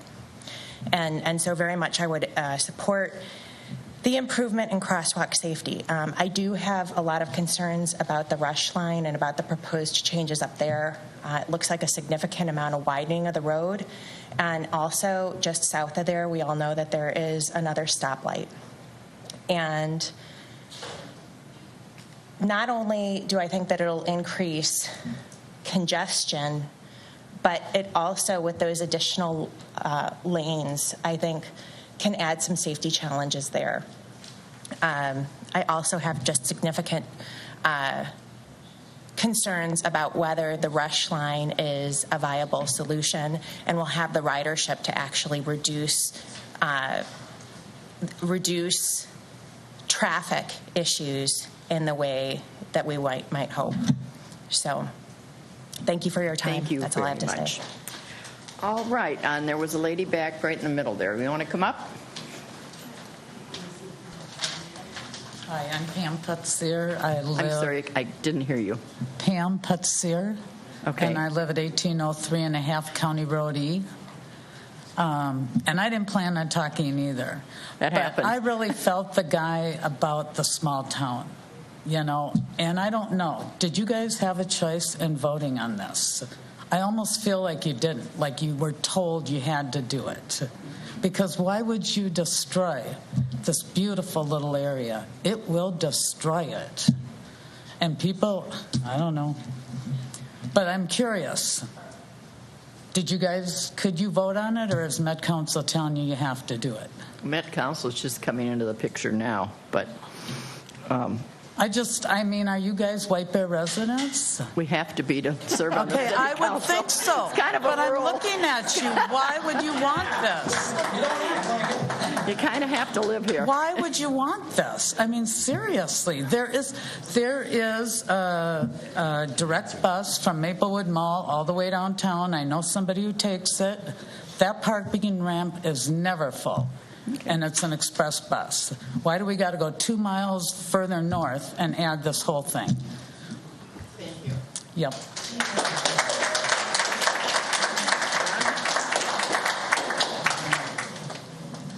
Yes, sir. Hello. Thank you. My name is John Han. I'm a resident at 1856 2nd Street in White Bear Lake. And I think a lot that has been said has been very good. I do not support the rush line or the semaphore that's proposed here. At the pedestrian issue, I'm relatively recently moved to White Bear Lake, and so I wasn't aware of the potential sort of problems with the pedestrian traffic there. But I think that's a good point, and I think the proposal for this seems a clunky solution to that problem. What about a pedestrian bridge? I haven't heard anyone say anything about that. That could be a potential solution to that problem without needing to make a huge disruption to the area. Thanks.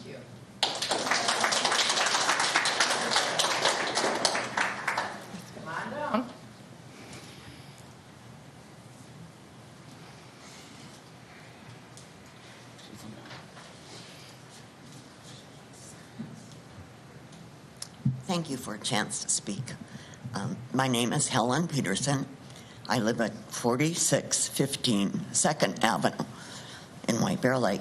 I'm 80 years old. I have lived here all of my life. I grew up in White Bear Beach. We've had generations of our family live here, go through the schools.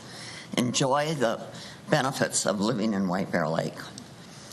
Many of the people that have spoke before me have said many things that I really believe in. We love our small town. People don't come to White Bear because they don't want to drive. They come to White Bear because it's a tourist town. They come for the quaintness of the shops, for the loving care that our business people give them, and for education for their children. And we need to look at the whole picture. And I don't believe this line is going to help us in any way. I am living at Serenity Assisted Living, and at dinner tonight, so many of my resident friends felt the same way. They did not understand why the council would even consider this line coming to White Bear Lake. And they'd be happy to sign the petition that's going around, and I'd be happy to bring it back with me so they could. Thank you for this opportunity.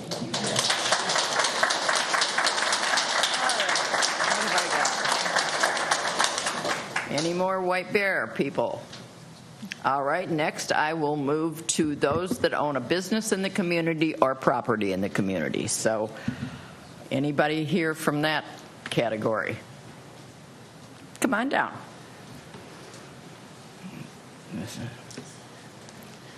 Hi there. I'm Diana Longry, attorney at law, and actually I'm here tonight for the limited purpose of representing Mr. Richard Idle, the property owner of 1971 Whitaker Street in White Bear Lake, who cannot be here tonight. Mr. Idle is not against the safety measures. Safety is important. However, the proposal before you tonight is premature. It impacts no less than 7 local businesses which serve the residents of White Bear Lake that provide jobs and feed families. The proposed plan will take away the customer ingress and egress that the tenants of the property have directly onto Highway 61, and you heard about that. But not only is access critical to a small business, so is parking. The proposed plan will take away an unspecified number of parking stalls that are much needed by Mr. Idle's tenants, and the plan aggravates the extremely poor parking situation that is either has been created by the city or will be created by the Rush Line construction. Now, you've heard that 3 strikes you're out, right? Well, for a small business, it's access, strike 1, parking, strike 2, and finally strike 3 is signage. You've heard tonight about how the signage is also going to be removed as a result of this plan. Next, Mr. Idle wants to address the BRT parking and the proposed BRT station, provided that there is the level of ridership claimed. There will be many cars with drivers just waiting for the right bus to stop so they can pick up their spouse or child, and that they will not park across the highway to the west as proposed, but instead, because of just human nature, they will wait on Mr. Idle's side of the highway to pick up their rider, and they will park in Mr. Idle's lot or the other privately owned lot to the south, taking up parking, valuable parking spaces that are much needed by these merchants. Now, this evening you also heard that if this municipal consent is passed, then Mr. Idle will have all kinds of opportunities to negotiate his rights, to get a fair deal. But by that time, the cow's already out of the barn. All of these options that you've heard require a lot of interaction, usually with attorneys, usually in court, with appraisers. You heard he could go get an appraisal. Well, you know how much a commercial appraisal costs when you're talking about looking at appraisal of the business value, the loss of business, the loss of access, the property value itself, the ongoing business interests. Those are very expensive appraisals. These are a lot of what ifs. Now, Mr. Idle, in closing, is asking you to disapprove the municipal consent, because as a council, you can do that. You can disapprove this municipal consent and then take 2 actions to follow up, to do the due diligence for White Bear Lake and White Bear residents and White Bear businesses that they deserve. 1, considering that the crash ratio does not rise to the critical level, evaluate the plans and adjust them to provide for minimal impact to the business tenants at 1971 Whitaker Street so they can retain their parking they have, retain their pylon sign, and retain their existing access to Highway 61 while improving the pedestrian safety. And I think a couple of other people already mentioned how that might be done. But your time is up. I thank you for your comments.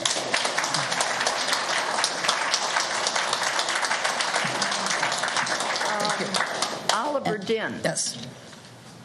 Is he here? Oliver Dinn. Well, you don't look like Oliver Dinn, McNeely. Sorry. You tag I'm team? speaking for him and with him.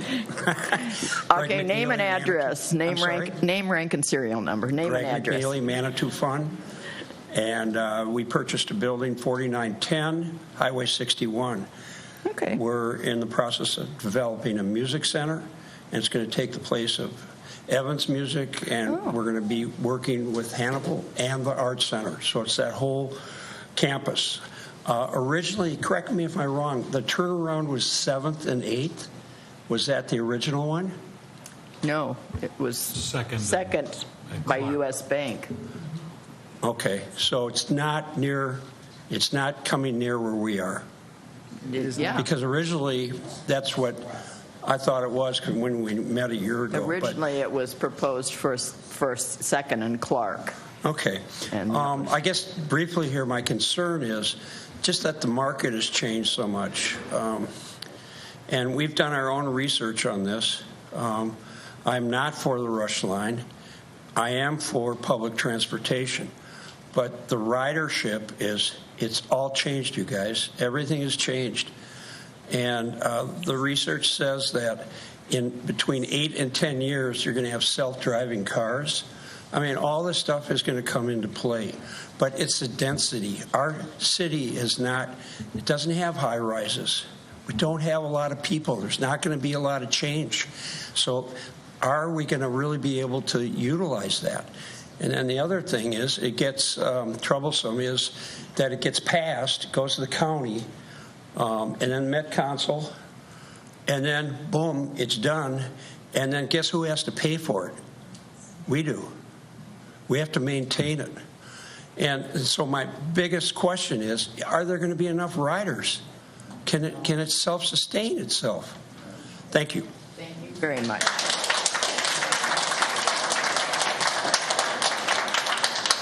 All right. Any more non-residents that own property or business in town? Not seeing that, I'll move on to those from other communities. And I have Catherine Nicholson on here. All right. Come on up.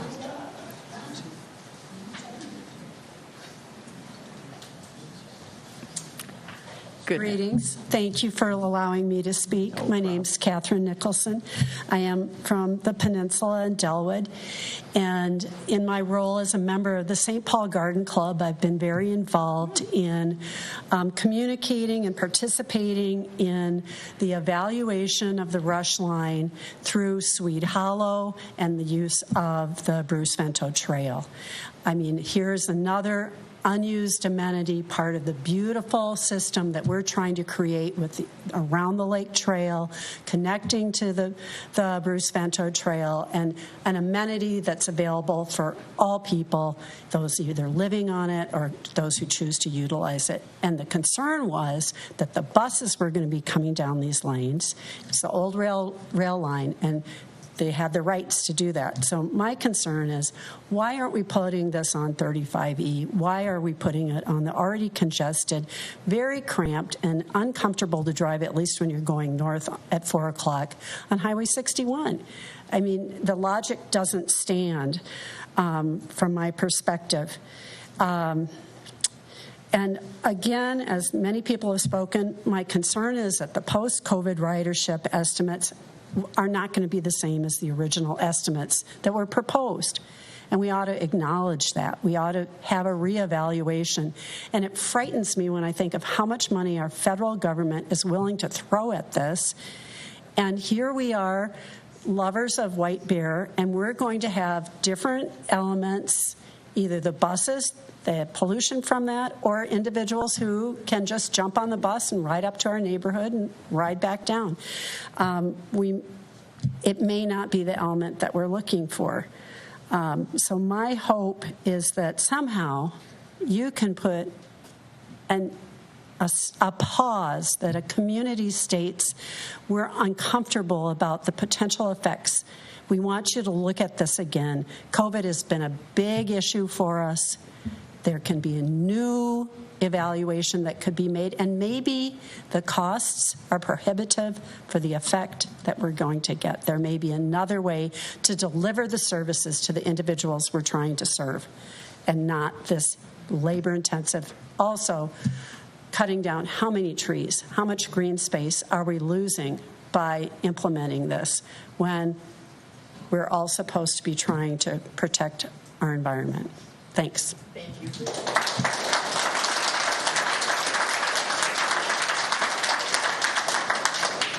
Tim David. There you go. Thank you. Council members, Mayor, my name is Tim David. I'm a resident of White Bear Township, just a few blocks past the city boundary, 5294 Bald Eagle Boulevard East. I've lived in White Bear area for 55 plus years. I moved away for a few years, but moved back when I wanted to raise my family here. I'm third generation White Bearite, and my children are fourth generation White Bear Bears. And I'm here to support Richard Idle, and I've spoken with him a number of times, and I've spoken with the tenants at his lakeside shops. I also represent a coalition of folks mostly from White Bear that oppose the Rush Line project. First, I'll say we do not oppose public transit. It has a place in our transit needs.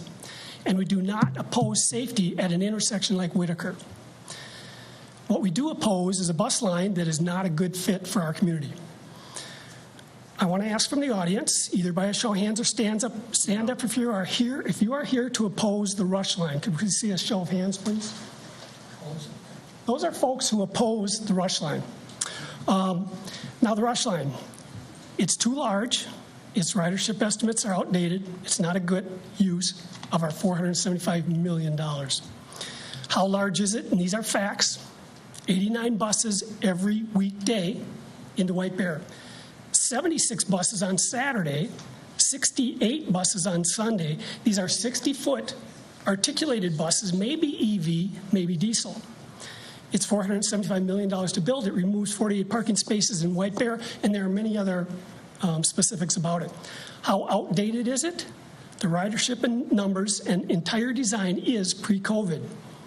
The American Public Transportation Association has gone on record saying that post-COVID, public transportation will come back differently. We'll have to adapt to the changes. Here's what we're hearing from residents. In 2018, a petition was started by an attorney from White Bear. It collected over 4,000 signatures in 2018 opposing the project. In our 4 months that we've had pursuing this opposition, we've had 1,300 people sign our paper petition. And we've had another 1,200 people sign our online petition. To emphasize the paper petition, it means these folks physically approached us and in person signed this, and we listened and we talked with them, and these folks are very, very, very strongly opposed. And the majority of them are within White Bear Lake. And just in case you think we missed it, we visited over 100 businesses, walked in the door, talked to the owners or managers who represent the owner. These 100 businesses, primarily in the White Bear area along the corridor, of actually 103 businesses we talked with, here's a list, 100 businesses are opposed to it. 73 of those are within the city limits of White Bear Lake. We talked directly with them. They've signed our petition opposing it. That means the retail shops, the event centers, restaurants, realtors, spas and salons, and banks.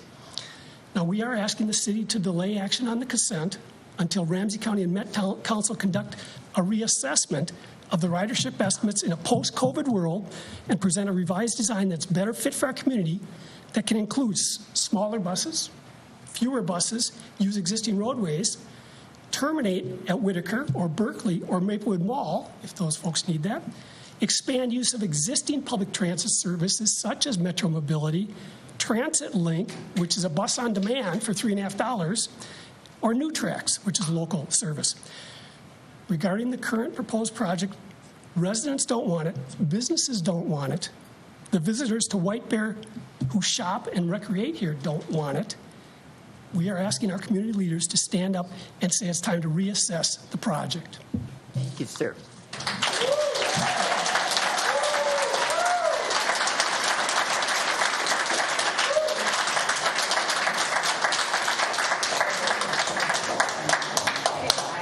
And I'm probably going to not do a correct pronunciation of the name. Fran Canothi? Okay. Thank you for helping me. It's my husband's family name. Well, that happens. I mean, what can I say?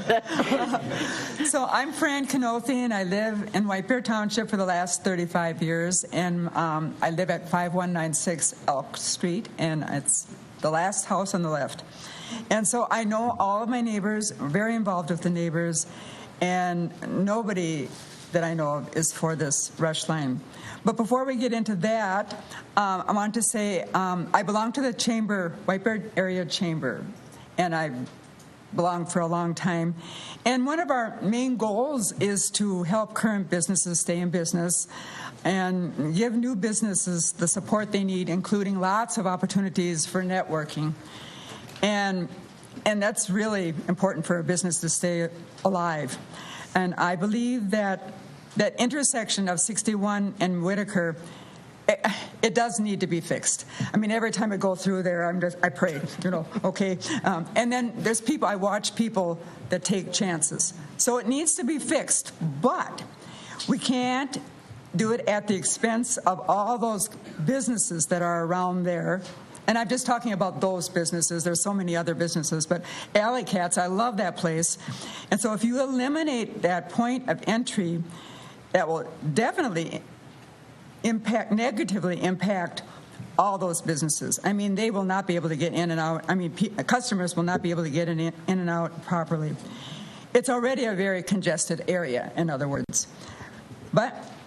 And all the other points of entry that you can get into, like Kowalski's and and other places, there's no stoplights there either. It's just like you're holding your breath too, to try to get across to get to those shops. If you eliminate this other entry point at Whitaker, so I just think even my doctor, I won't be able to get to my doctor properly. She's over there in Synergy Family Physicians. I love her, and I don't want to stop going there. So, with all that said, one of the goals of the Rush Line is to bring people from St. Paul to jobs in White Bear Lake. But I think that if we start screwing around with the entry points at Whitaker and 61 for just one entry, that will kill a lot of jobs. So what are we bringing people to White Bear Lake for? What jobs will they have if we start killing all of our existing businesses? That is a crime. We have to stop this whole issue. Please, people, we have to reconsider. Okay. Thank you. All this Russian. One last. All right. Is there anybody that wishes to speak that has not done so? Now is your opportunity. My list is empty. Mr. Brass, come on down. Mayor, council, thanks for letting me speak. I do have a business in Name and White Bear. address, sir. Michael Brass, 2533 A Street, White Bear Township. And my office is on 2050 4th Street. So in my business, I sell buildings to people. And generally, people don't come to me and say, business is slow, I need a bigger building. And that's what the county and the Met Council is saying. Nobody's riding the buses, but we need more of them.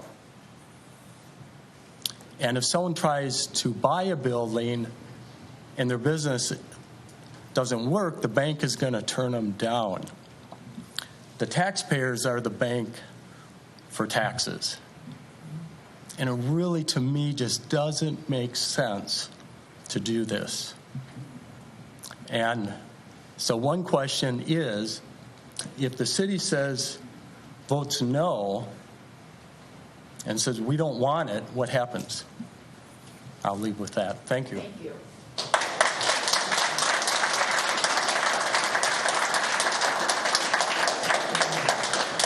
Anybody else? If not, I am closing this public hearing, bringing it back to the council. Thank you all for attending and being here and being respectful. It makes a thing like this much easier when everybody gets along. It makes it a lot better. So, council, any further questions before we move on to the next things on our agenda, since we are not going to act on this tonight? Yeah. So, Madam Mayor, that would be the only comment. I mean, we're not going to act on it tonight. We all have opinions. We can save our opinions. Grateful for the public hearing. I agree it was respectful, and thank you for conducting it. And I think 3 minutes was perfect. But we can save our comments for when we really deliberate on this. Is that agreeable with everybody? We'll hold them for the October, what is it, the 12th? October 12th. Thank you. Meeting, and that's when we will act on this. We had planned to do it tonight, but there were some issues that came up that didn't allow us to go ahead with the vote tonight. So with that, I thank you all for being here. You're welcome to stay for the rest of the evening. We're not done yet. We still have another page. So look at them read. Look at them leave. Later. You might want to stick around. To your point. See, they're all going to leave. Yeah, I know. It's like an $8 million. Can we take a 5 minute? Yeah, everybody. Honestly, everybody left. Honestly, and it's the whole back of the tax sheet. They're satisfied with their tax bill. Let them all get out. So Okay. Yeah, we'll do the land use and then take At the moment, I'd say that. I heard a question, but I didn't hear an answer. If everybody could go. Public safety building, but I think that gavel it up. Seriously, gavel it. We got to get back to business. If everybody could continue out, we have business to do in here. We're not done yet. So please. Is anybody left for land use? What? Oh, okay. All right. So, council, we're going to go ahead with the land use, the consent agenda, consideration of a resolution granting a 1-year time extension for setback variance at 2687 County Road D. Move approval. Second. I have a motion and a second. All those in favor say aye. Madam Mayor. Yes. So how many extensions do we generally permit? Sorry? Councilmember Edberg. It really depends. I think for the Art Center, who was reliant on fundraising to get that building permitted and funded, I think we were at 4 or 5 extensions on that. I don't think it's uncommon to have 2 or 3 extensions. And I will say that I did talk with Mr. Brueggemann this afternoon, who is out of town, but I did see him on the Zoom call, who indicated he's had 2 concrete guys come out to take a look at the foundation, and they both responded that if they could get out to do the job next fall of 2022, that would be about the soonest they could do so. Got it. Thank you. Anybody else? If not, I have a motion and a second. All those in favor say aye. Aye. Opposed? Motion carries. Would people like to take a 5-minute break? Yes, no, or you want to keep going? Oh, okay. I'm good. We're going to keep going? It says no. If you want to break, though, Mayor, let's get it done. It's your meeting.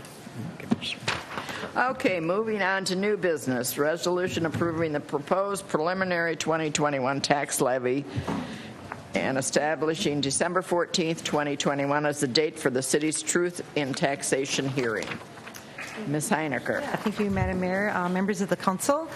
I have a reduced version of what council has seen. We've had a couple work sessions already, one in August, and then again just recently, as recent, I should say, as last week, to discuss different options as council considers adoption of a 2022 budget, which you will give final consideration to in December.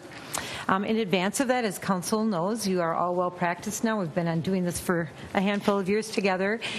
We are obligated to consider a proposed tax levy. It would be called our preliminary tax levy, and we need to do it in the month of September. And we do that at this time so that it gives county an opportunity to notice all of the property owners in our community about what that preliminary tax levy is, and also notifies them of our Truth in Taxation hearing. So what we've done always, and what we are also doing tonight then, is giving you a recommendation for a preliminary tax levy.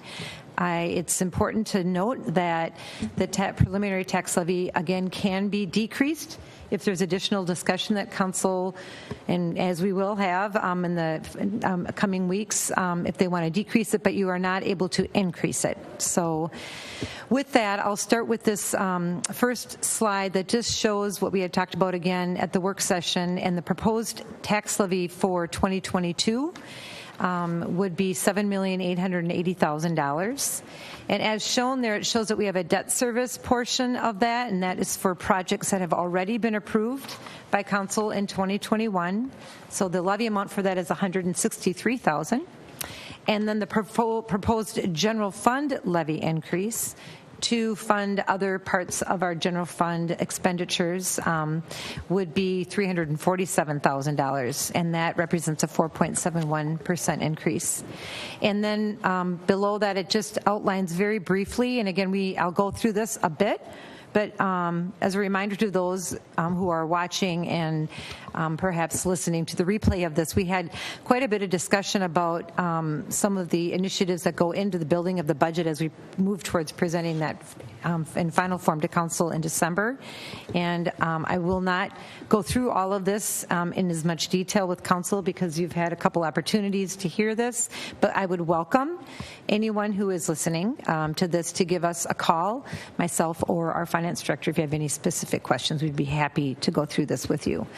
But the primary tenets of our budget for 2022 will include a reallocation of our fire department formula.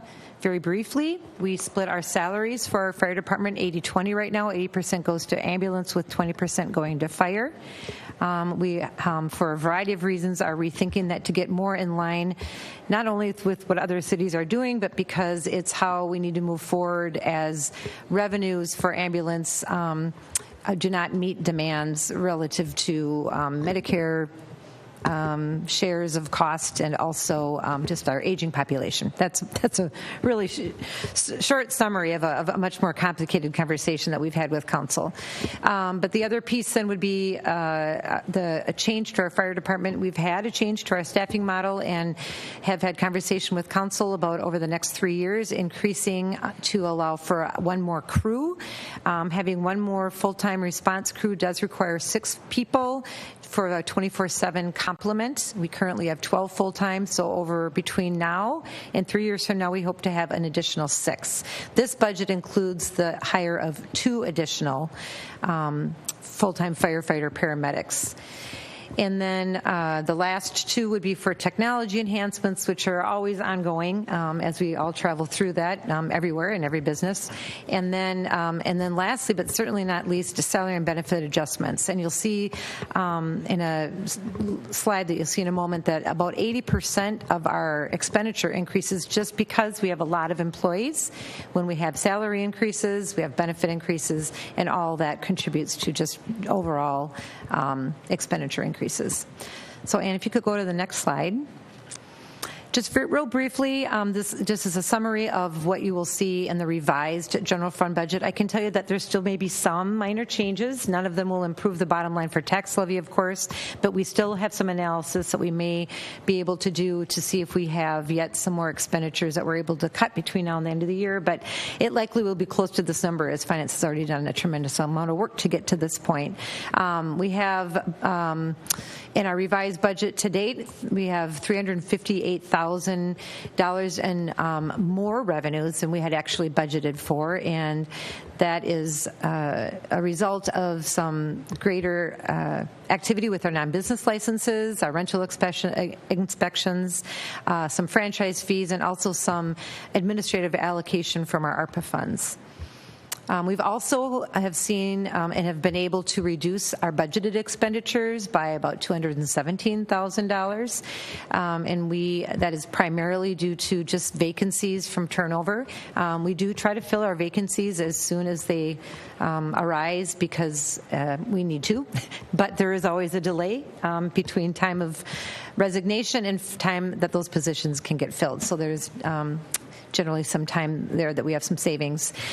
We did cancel some trainings this year due to COVID, and also we had a reduction in some of our contracted services.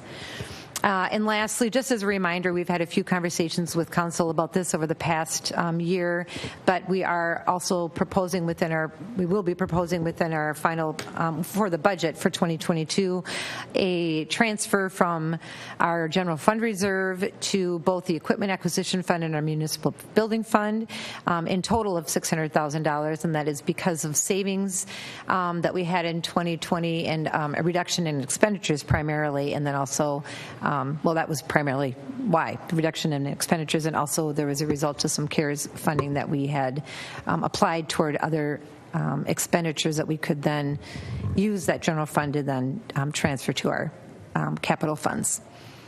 Okay, Ann, if you could go to the next slide.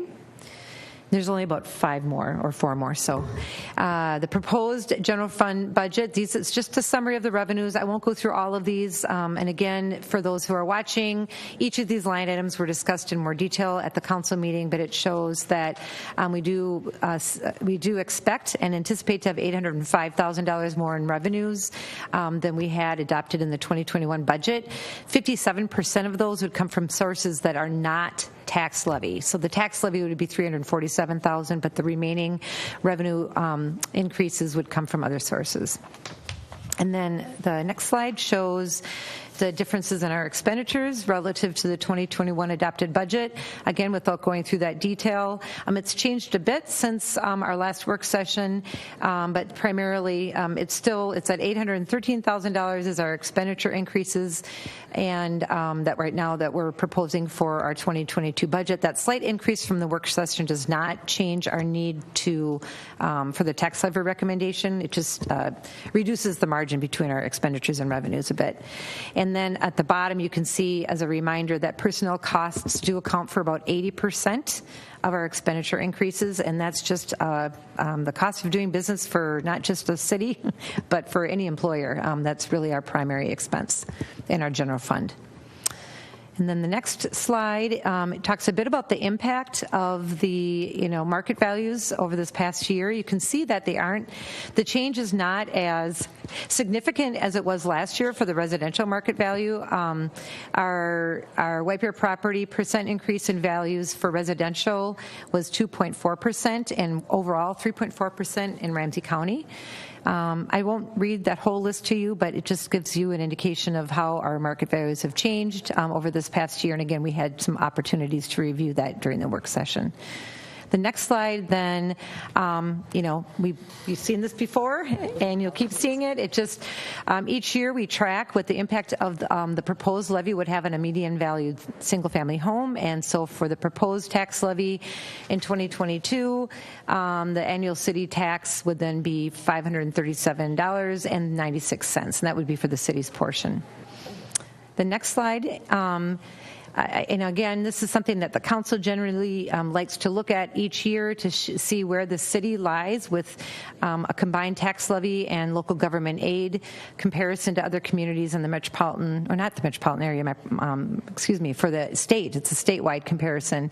And so it's for all communities with populations between 20 and 30,000, and we lie at 25,000. So we still, and this is just the very bottom of the list, with the proposed levy, we are still second to the bottom of that list, and that is taking into consideration 2021 tax levies and LGAs for other communities, and we're using our 2022 numbers. So we don't know yet what other communities will be doing.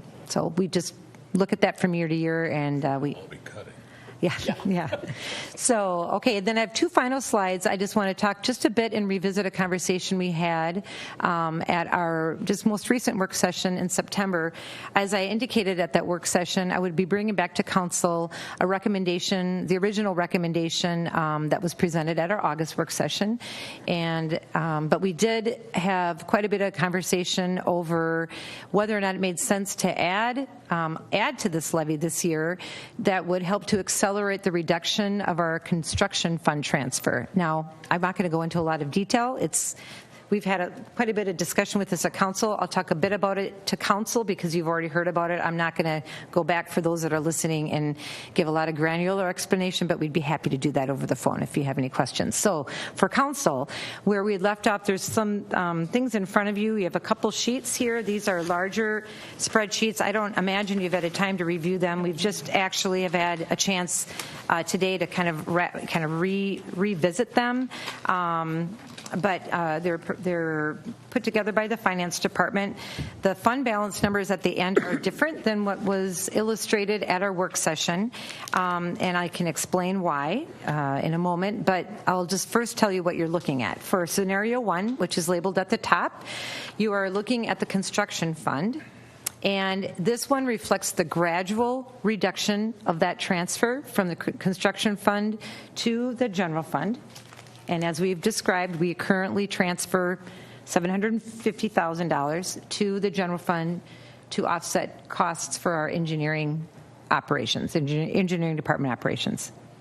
So that transfer has been in place. And what we've embedded already into the budget that reflects the preliminary tax levy that we talked about in August, we've already started to reduce that transfer by $25,000.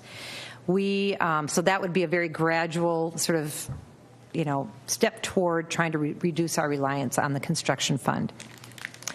However, as we've talked about at past meetings, and when we look at our long-range financial planning for our construction fund, we do, and I know that we may have reflected it differently in a different year, Carrie, as I'm looking at you, but we did reflect, I think it may have been originally in 2025, we changed the spreadsheet to make it easier to just show you the impact of changes. But suffice it to say, in order for the long-term financial health of our construction fund, if we do a gradual reduction and do this gradually, then we are going to absolutely need to, or council will need to be looking at adding a tax levy in future years to help support that construction fund.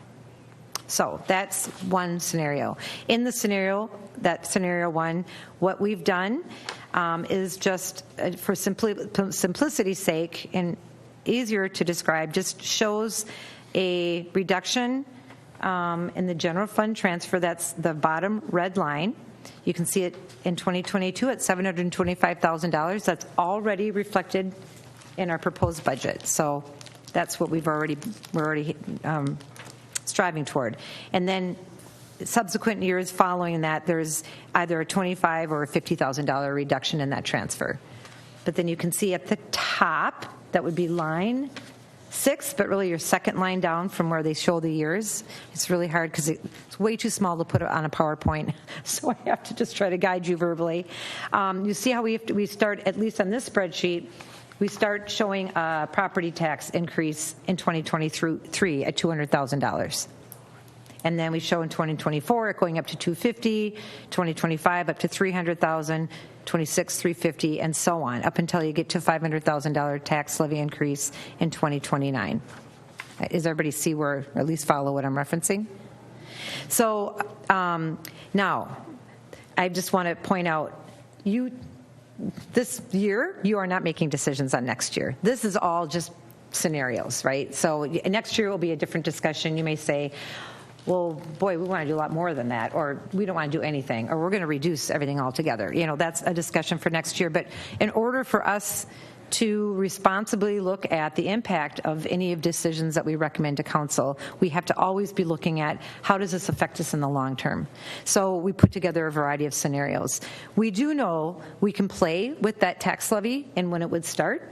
We can play with what that reduction is, but we know, and if we had Carrie had her fancy spreadsheet up right now, and we were doing it right now for you on that PowerPoint, we could show you different ways, but in no way would we get to 2030 with a fund balance unless we did something, right? So is that, I'm just looking at Carrie for a nod. And and you will be having more discussion about this next year, and when you go through your planning, your long-range financial planning, when you do that annually. So you can play with those numbers, but this is just one way to illustrate it. So I'm going to go then to another scenario, and I appreciate the opportunity to take a little bit more time because I know it was really confusing at the last work session, and you didn't have this full spreadsheet. So the second scenario shows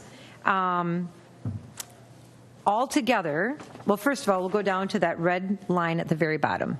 You can see where it shows that the transfer out of the general fund, and at 2022, this would be if council wanted to have more discussion about increase in the levy another $200,000 to accelerate the reduction of that transfer. Okay, so that reflects a transfer instead of $725,000.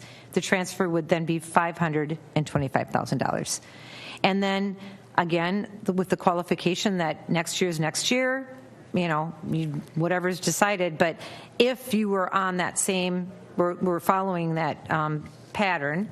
And then, and again, in 2023, to raise another $200,000 to reduce that transfer, you would have $125,000 left in year 3. That would be 2024. To reduce it then by $125,000, and then in year 4, which would be 2025, there would be no more transfer from the construction fund to the general fund. So it would eliminate that transfer in 3 years. That's just one way of looking at it. And then of note would be at the top, you can see that second line down from where the years are stated, where it says, and it's actually line 7, but the general property tax, and you follow that over, that's taken out. So then there, at least in this scenario, there is no addition of a property tax later on that would continue to go up. And so the fund balances, lastly, I'll do 2 more things I'll point out and then I'll kind of halt because it's a lot of information, but trying to review a bit what we tried last week to describe, and I didn't do a very good job of it. So looking at the fund balances at the very bottom, let's start with scenario 2. So this is if you decide to be more aggressive in getting rid of this transfer, right, which needs to be gone at some point. In 2022, at the end of next year, you would have a $2.93 million fund balance. And then I'm going to 2030 just because that's what I use for scenario 1. At 2030, you would then be at about the same, at a $2.96 million fund balance under this scenario, right? So that would be, this would be the more aggressive approach in terms of reducing our reliance on the construction fund for the general fund. If instead the council, as a approach, decides to do this more gradually. And again, we've already taken $25,000 out of that transfer, so hopefully that won't, that still will go, but that was incorporated earlier and considered in August. But that would be then, if that's a gradual reduction, and then we're assuming that we start, in this scenario, we start property taxes in 2023 of $200,000, and every year we increase it by $50,000 until we get to a $500,000 property tax levy to support the construction fund, and that would hit in 2029. The fund balance for, under that scenario, and this would be the gradual approach, would start at $2.73 million at the end of 2022, and at the end of 2030 would be then reduced down to $1.13 million. So what I've described is just those things that were changed in the spreadsheet, and I can't overemphasize how much that these are just scenarios based on the best information we have right now related to projects. So I look at Paul, it would be remiss of me to not include the fact that we, that's not, you're not going to see that number. No matter what you do, it's not going to be the exact numbers because projects will change. But it illustrates generally the impact of doing something, albeit more aggressively at the beginning, of how much of an impact that can have at the end of a 10-year cycle if you decide to consider that additional levy. So that was the point. Dan's got a question. So follow up to what you just said with project related. I mean, so if something does not occur for whatever reason, that plan could be reduced. It's like, okay, well, we're not going to do that amount because we don't need to. We can reduce it to $100,000. Absolutely. To do that because we don't foresee that coming. Okay. Yep, absolutely. And conversely, Mayor and Councilmember Jones, if the council were to decide that there was a project a couple years down the line or whatever that they wanted to add, that would be that could very easily, then Carrie would go in, she would add the costs, the projected costs, there's inflationary costs it's built in, and then council could have a discussion, which is what's great about this long-range financial plan tool that we have now that she's worked so hard to build, is that we can very easily put that in and say, yep, let's look at that, and what would the long-term impact on that fund balance be then in 10 years? And if we do that, let's not just consider next year what those, that bonding needs to be. We have to look further ahead so that we're not putting, a future council into a predicament. So it just lets us play with that. And certainly, what we've done with the recommendation that was presented tonight, absolutely, forwarding the recommendation that was originally presented to council. I mean, maybe, Ann, if you could just go to the next slide. I'm sorry, this is one last slide, and then the next slide is the recommendation. This shows what the impact would be if council decides that they would like to give consideration to an additional levy for that construction fund transfer. The impact on the median family home then would go from $532.24 up to $547.62. So I just thought it was important to add that because the levy would go from $7.88 million up to $8.08 million. And then lastly, the last... Can I just interrupt you? Yep. Can you go back a few slides? Does the 532 match where we were, though, from... we got to go back one more even... 537... No, there's one. Keep going, because it was the comparison. I was doing math in my head. That's not it. Where is it? Where we were and where we were going, I think, with the levy. When it was on the slide. Was it the Councilmember Welch? Was it the value, home value, or was it? I want to say it was. I was just thinking in my head. It was the value. Oh, I'm sorry. Okay, it was a different number. It was the value. It was the increase. Well, no, it is the same number. Increase in the home value, property tax for the average the median price home. In my head, it was like $48. It was $47 from. I can't remember where we were. There's in Councilmember Mayor, I'm sorry, in Councilmember Welch. I also have on the dais because I didn't. That's it right there. So 490. Okay. 490 to 537. Now you go to the other thing. Now you're back to 532. Where'd we lose the $5? Shouldn't the starting point be 537? And if we do this additional thing, it would go from 537 up. So if you go forward now to the current slide. It's, whoops, back one. It's I'm looking at my- 532. I would have thought that'd be 537. Yep. Madam Mayor, Councilmember Walsh, I agree, and I need to check my work on that. So, but I'm it'll not go sure up. what that It'll go would from be. 537 Oh, it's to only 5. That's good. It's only $5. a similar increase. Increase. Yeah. Yeah. That's, you know, it's not like it's 537. All right. 547. And then what I didn't go through, and I'm not going to unless you want me to, but on your dais are some other comparisons for the, and we had that also in your work session packet. Okay, so lastly, the recommendation then would be, initially, consideration of the preliminary tax levy for the $7,880,000 that was presented at the August work session. But, I thought Red would help to point it out, but it looks harder to read, doesn't it? But if the council would like to give further consideration to a $200,000 reduction in the transfer from the construction fund to the general fund, as we've just discussed, the resolution could be amended to reflect a $8,080,000 preliminary tax levy. So someone could make that amendment if they so chose, and then this preliminary levy could then be lowered before final adoption of the budget in December if the reduction in transfer is not approved. So what I mean to say is that we need to make a decision tonight about our levy. If there's interest in having more conversation or giving more thought to what we already had started to have good conversation about, I think, at our last meeting, that certainly would be something that council might want to consider if you want to give that some more thought. And then again, it's a preliminary tax levy. Many communities have to say aren't as far along. Some aren't as far along in their budgeting process as we are, and they just adopt a levy high so that they know that they aren't going to have to, they have enough to work with before their final adoption. And we typically, as a city, haven't done that. We always like to bring a number that we're fairly confident, in attaining without having to do a whole lot of budget work.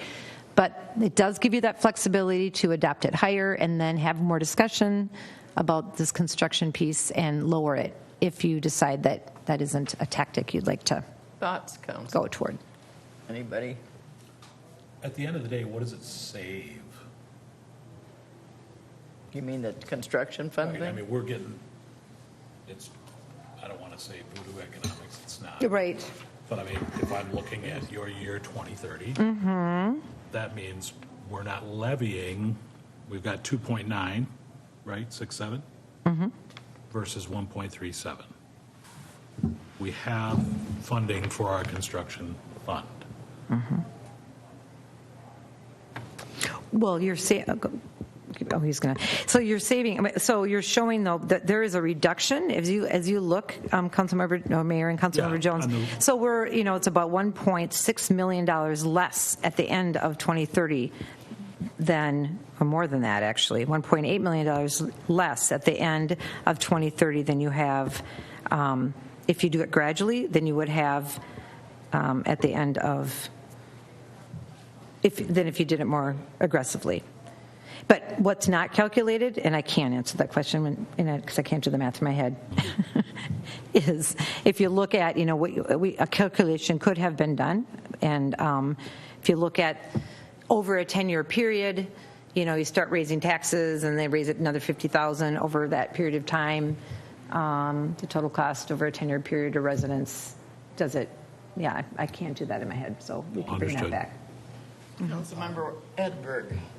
So for process, Madam Mayor, would you like to have an initial motion to approve the city manager's base recommendation to put something on the floor? Then we can debate. And somebody can, if they want to. And one of those subsequent conversations, there may be more than one, but at least one additional could be That's a good idea. Amend. Or do you have a different process that you prefer? I'm fine with that because, it gets the discussion more formalized if there's a motion on the floor. So I take it you would like to be the one. I'm amenable. I think we've had enough conversation about the initial levy recommendations. I don't sense that there's massive consternation about that. I'd be willing to move the city manager's base recommendation of whatever that was. 7,880. Thank you. I'll second it. All right. Now, is there any further discussion as it pertains to the additional $200,000? Well, maybe we should get that amended so we can talk about Well, it. Do you want to stay on process? I'm so you guys, I told you I needed a break, and you want to keep going. You're doing great. I told you I was doing great. exhausted, but nobody listens to me. We're doing just great. So, okay. All right. I would want to make an amendment of the 200,000 to that. That's what You would make that. Yeah, I will make that And will amendment. does someone want to second I'll second that? it. All right. So now,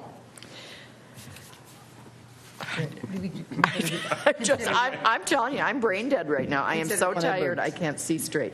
I told you I need 5 minutes. We can take a break right now. Take a break. All right, let's do the amendment first. There's an amendment out there for the levy to be $8,080,000.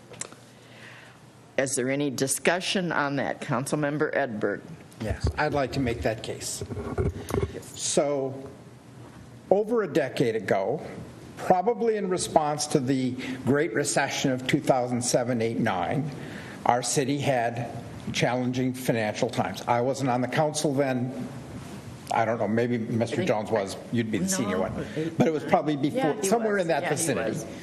A decision was made that the city could reduce, the city was going to experience tremendous pressure on its general fund from other sources because of lack of tax revenue and other things. One of the ways of preserving our financial integrity and not adding to that general property tax burden was to take the cost of our engineering program and pay for it by transferring what were then very healthy fund balances in the construction fund. So by taking what had been a general fund expenditure, public money for public employees doing public work, we moved that expense center over to the construction fund because we had significant interest earnings coming into that fund because of the balances that accumulated and the interest rates that were in play at that time. And that process has been in place up to this point. The value of that transfer that we currently move out is $750,000. When we had interest earnings, there was no harm to that. We could maintain a healthy activity in our public works. We didn't have to worry about scrambling. We didn't have the same pressures on bonding and other things. And as with other things that we've talked about in this council over the last 5-6 years, those days of high interest earnings are long gone, and we are now forced to reacclimate ourselves to a different reality. And one of those realities is that because the balances and interest rates have gone down, this diminishes our available resources for doing projects. There are some projects we can still do and bond for them, but there are also some expenditures that we need to make that are not bondable, that depend on funds in the construction fund. To me, it seems that the question is, the biggest single issue that I see in our financial future is not the rush line or a number of other things. It's how do we pay for infrastructure? How do we maintain streets, roads, sidewalks, all of the other stuff? To do that, we need to have a solid fund balance in the construction fund. And to me, it says that it's time to unwind that what perhaps had been envisioned as a temporary partial solution 15 years ago. It's time to unwind that. And the question that's at table here is, do we try and do that in small amounts over time, $25,000 a year, to buy down that $750,000, or do we try and be more aggressive and in that way replace that engineering expense in the proper budget from an accounting standpoint, it's already there, but we're transferring money in. So stop the transfer, reduce that to zero in a more rapid time frame. To me, it does not. It represents not a single penny of additional expenditure. We're not causing new spending. We are being more honest in aligning our revenue sources with the uses of those resources, and we are being more intentional and more purposeful in aligning our needs for infrastructure with our financial reserves required for doing that work. So to me, it is a priority. Our manager has said this is something that we need to do one way or the other. Mr. Jones, you asked a great question about, what's the relative changes, and I too do not have the capacity to project that in my head. My sense is that it's equal or more under the slow path, because the slow path incurs more drag, interest and blah blah blah. So that's my off the noodle conversation. My point is, I think that we should give very serious consideration to adding, at least for this year, it's a one-time decision. The council next year can take up whether they choose to continue or advance or not advance. We don't have to get into the long-term, we don't have to buy into a long-term plan. But I think it is the right time for us to be more honest in locating expenses and revenue sources and preserving our capacity to do infrastructure development. And that's why I support Mr. Jones's amendment to add $200,000 to this year's general property tax levy to accommodate a mortgage down payment, if you will, on the reduction of that transfer. Thank you.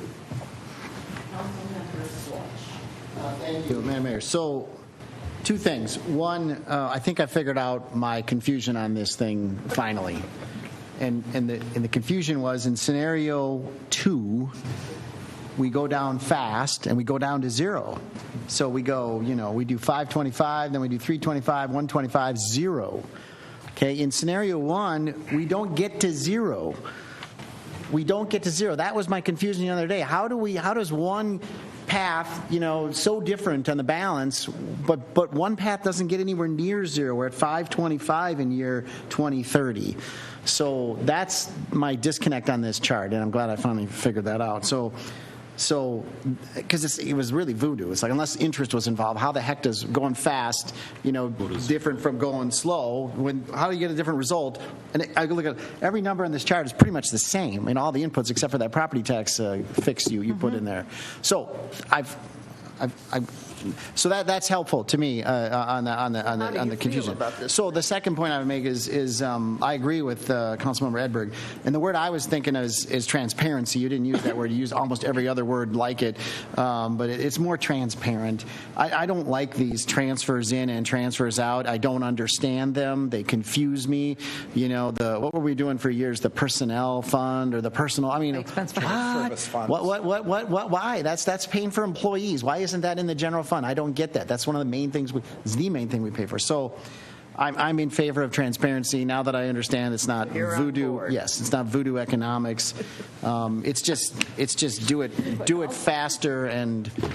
Councilmember Bean are you weighing in on this? Yeah, well, I was just going to thank Councilmember Edberg and now Councilmember Walsh for helping me understand this. Okay, I good. do understand this and I do support So it. you're on board too. All right. Councilmember Engstrand, you want to jump in here? I mean, everybody else is here. With what, Madam Mayor, I'm sorry. No, go ahead. Following up on Councilmember Edberg, and we'll have a love fest here with all of us. It's your amendment. Oh, whatever. No, but it's hard, and I'm not going to pick on the mayoral candidates, but it's like, raising the taxes, and I don't disagree with them necessarily on that. But at the same time, 10 years ago, we had $2 million, give or take, and we only get like $200,000 if we're lucky, give or take, right? Yeah. I mean, Doug, we relied on those funds. Well, anybody that has their own savings can see where their interest income went. I mean, it's not. And with home values going up, I hate to rely on that. This could make things a little bit less painful. It seems like the right time with other funding possibly coming in, that could be used disposably, or not disposably, but curated in a way. It seems like the right time, and I would hope that this continues on. But if something catastrophic happened between now and December, we don't have to do this. If something, it just makes sense. All right. So. All right. So I would ask that we. I have one other comment on a different topic. Okay. So, Ellen, you foreshadowed where you think our current fiscal year is going to end up on December 31 with an approximately $600,000 excess of revenue over expenditure and a couple of recommended places to put that. I'm not going to pick an argument with that. I would just note that if the restoration of our construction fund integrity is a priority, we might want to consider, if not this year, a year from now, if we continue to run excesses of revenue over expenditure, that this fund and reducing of that transfer could be a piece of that. What do we do with unexpected windfall? And I just want to plant that idea because I want to come back to that one a year from now. Okay, well, with that, I will call for a vote on the amendment to raise the levy total to $8,080,000. Move to approve, Madam Mayor. Oh, no, we already did this. that. I'm calling for a vote. Good. I'm glad I'm not the only one that's confused. I'm the only one that needs a break, Madam Mayor. I told you. I'm glad I'm not the only one. All right, with that, all those in favor of that amendment say aye. Aye. Opposed? Motion carries. Now going back to the original resolution that Councilmember Edberg proposed. One last question on the big picture then. Yes, sir. Thank you. We did not discuss use of the federal rescue recovery funds, but it's been part of our discussion all along. I understand we're doing the preliminary levy tonight, but I think we should at least mention it. We have a plan for using the Federal Recovery Act money. It's upwards of $2 million, over $2 million. When will we do that? And then when will we vote on that? I guess. Thank my you, question. Mayor and Councilmember Walsh. So we actually, as part of the budget that you'll receive beginning of November, what we presented at the work session will be embedded into the budget document. So you will, as opposed to our CARES funding expenditures, because we had like this much time, we will have a formal budget division within the budget document. And I do plan to, at the meeting in December, when we highlight some of the budget stuff, to give some overview of that ARPA funding, so for the public. And certainly if people have questions, we can go further. But it will be the same as what we've already proposed to council at the work sessions. But are we going to make the motion and approve? Yes, you will do that. Your advice would be for us to approve those funds. Yep, and that would be as part of the budget document, which is adopted in December. Separate votes, but in same night. Yes. Good. Yes. Thank you. So now we are back to the original resolution. So help me. I'm told. Motion and second was made. Yes, I have a motion and second, and now we're going to vote on this one. Okay, so. The amended. Is there any, pardon? We're voting on the amended resolution. Okay. No. No, as amended. Yeah. Oh, she's right. Yes, we've amended it, so now we're amending the original resolution because we voted yes on the amendment. Yep. Right.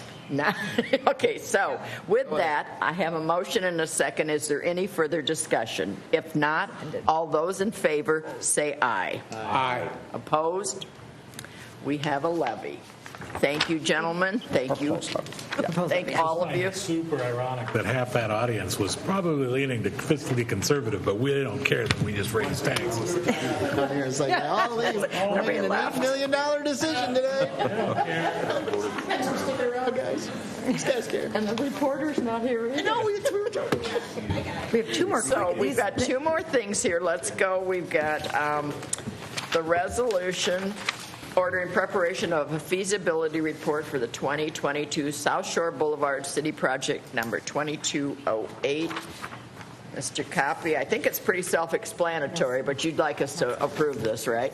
Correct. Madam Mayor, members of the council, just as a quick update, this is one piece of the South Shore Boulevard trail and road project that the county is leading, where we want to extend sanitary sewer service to the east edge of our community to service. There's approximately 12 homes on the east end of the project. This is the last concentrated area that is not on city sewer.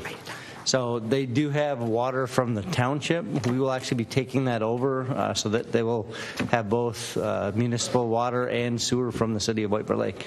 So part of this is that we will be assessing a portion of those costs to the benefiting property owners. There's several properties that already have failed septic systems, so they're patiently awaiting this improvement. So the first step under Chapter 429 to do an assessment would be to order a preliminary report or a feasibility study. Okay. So with that, staff would recommend council adopt the resolution ordering a feasibility study for this sewer extension project. Thank you. Council, any questions? Move to approve. Second. A motion and a second. Is there any further discussion? If not, all those in favor say aye. Aye. Opposed? Motion carries. Moving on to 9C, resolution authorizing a contract for auditing services with Abdo, Ike, and Myers. Ms. Kinsvater, you have much to say on that? Members of the council, Councilmember Edberg and I worked together to review the RFPs. Just as kind of a history, the council authorized the staff to prepare a request for proposals for professional auditing services at the July 27th meeting. The RFP was for the fiscal years ending 2021 through 2023. There is an option to renew the contract for 2024 through 2026. So as we reviewed the proposals, there were 7 firms that submitted their RFP proposals. The cost of the services, it ranged greatly. The lowest was $92,250, and the top was $124,390. Interesting that each of the proposals listed hours that their firm would work on it, and all of the hours were relatively close. So it's just fascinating as you do the comparison.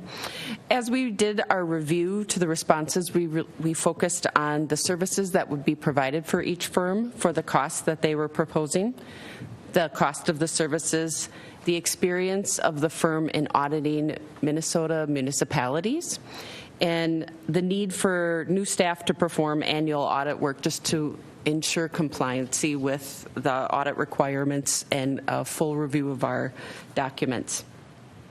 Since all of the firms follow a very standardized approach to performing the audit services, our review really focused on the cost, the experience of the firms on cities that are like size, and the audit staffing changes. After much discussion, based on the low bid and the satisfactory completion of previous year's audits that Abdo, Ike, and Myers have done, and the annual review, the detailed information that they give the council each year, we are recommending awarding the contract to Abdo, Ike, and Myers. And I will have Councilmember Edberg, if he would like to add any additional information. So this was the material that we digested. I completely concur with Ms. Kinsvater's report of our conversation. I'm satisfied that we have gone out and done due diligence. We've price checked the quality of our services against potential competition. We have assessed the perceived quality of service and the other non-audit related services that we get, the other operational benefits, and we are in agreement that we should accept the offer from what happens to be our current auditing firm. Thank you. Council, any questions? I guess I need a motion if somebody... Move to approve. Second. Okay, I have a motion and a second. Any further discussion? If not, all those in favor say aye. Aye. Opposed? Motion carries. Moving on to 10, consent agenda. Move to approve. I have a motion. Do I have a second for the consent agenda? Second. Motion and a second. All those in favor say aye. Aye. Opposed? Motion carries. Moving on to communications from the city manager. Yes, Mayor and Council, two brief things. One is a reminder of our work session tomorrow and Thursday and Friday nights. What? What? What? Feels that way. Yeah, well, I hope you're going to enjoy yourself. Just wondering if anybody was paying attention Oh, anymore. yes. That caught our attention. Good one. Hey, can I get a question? When's your last day? Would you like it to be tomorrow morning? Oh, yeah, especially when you were a lot more funny when you cared about your job. But in all seriousness, you do see on your dais a really nicely done. Oh, I have on my dais. Wait up. I'm the only one that gets one. So on your way out, I'm sorry. Yeah, I guess I brought this from my desk, but we just got, and they're delivered today That's all right, Kara, we can get our own. You work too hard on that. The apartment complexes, and then today, and then they'll arrive in households over the next 2 days. Now she's got to deliver these. It's a great, and I say this because really it's the coordinating efforts of Kara who's passing them out right now. She does all She this. makes this happen, and it's a really nice newsletter. So thank you, Kara. But that's all I had. So I don't know, Paul and Ann, if you had something you wanted to add. I have one thing to add, just a reminder to let council know there is a accelerated desire to place orders for some of the 2022 vehicle chassis. It would be no obligation to the city to, once 22 roll around, we obviously have to wait for the budget to be actually adopted. But if we get the orders in, we have a chance of getting them in 2022. Just a quick aside that we'd like to, from a public works standpoint, order several truck chassis to just make council aware that we are ordering them, but we have no obligation to actually purchase them if something does not pass with the budget. Makes sense. Okay, thank you. Ms. Kane, anything Yes, for us? thank you, Madam Mayor, members of the council. Real quickly, I just want to note that we had the second follow-up to our housing forum held virtually last Monday. The Housing Task Force will be conducting one of its final meetings to finalize the recommendations and filter back some of the feedback. We had probably about 35 people, maybe 36 people participate in both the in-person as well as virtual housing forum conversations. And so hoping to bring back recommendations for programs, policies, and priorities from the Housing Task Force for your consideration in November or potentially December, but really November's on our radar. Terrific. Now, anything else? Nope. Oh, and you did see that two of the League of Minnesota Cities every year does legislators of distinction, and they did 18 awards this year, and 2 were our 2 state representatives. So I think that speaks highly that we're being taken care of. So that was nice. Well, with that, I would entertain a motion to adjourn. I have a motion and a second. All those in favor say aye. Aye. Opposed? We are adjourned. Thank you all. Good meeting. Yeah. Oh, when you see my friend Dan Ryan over in Brooklyn.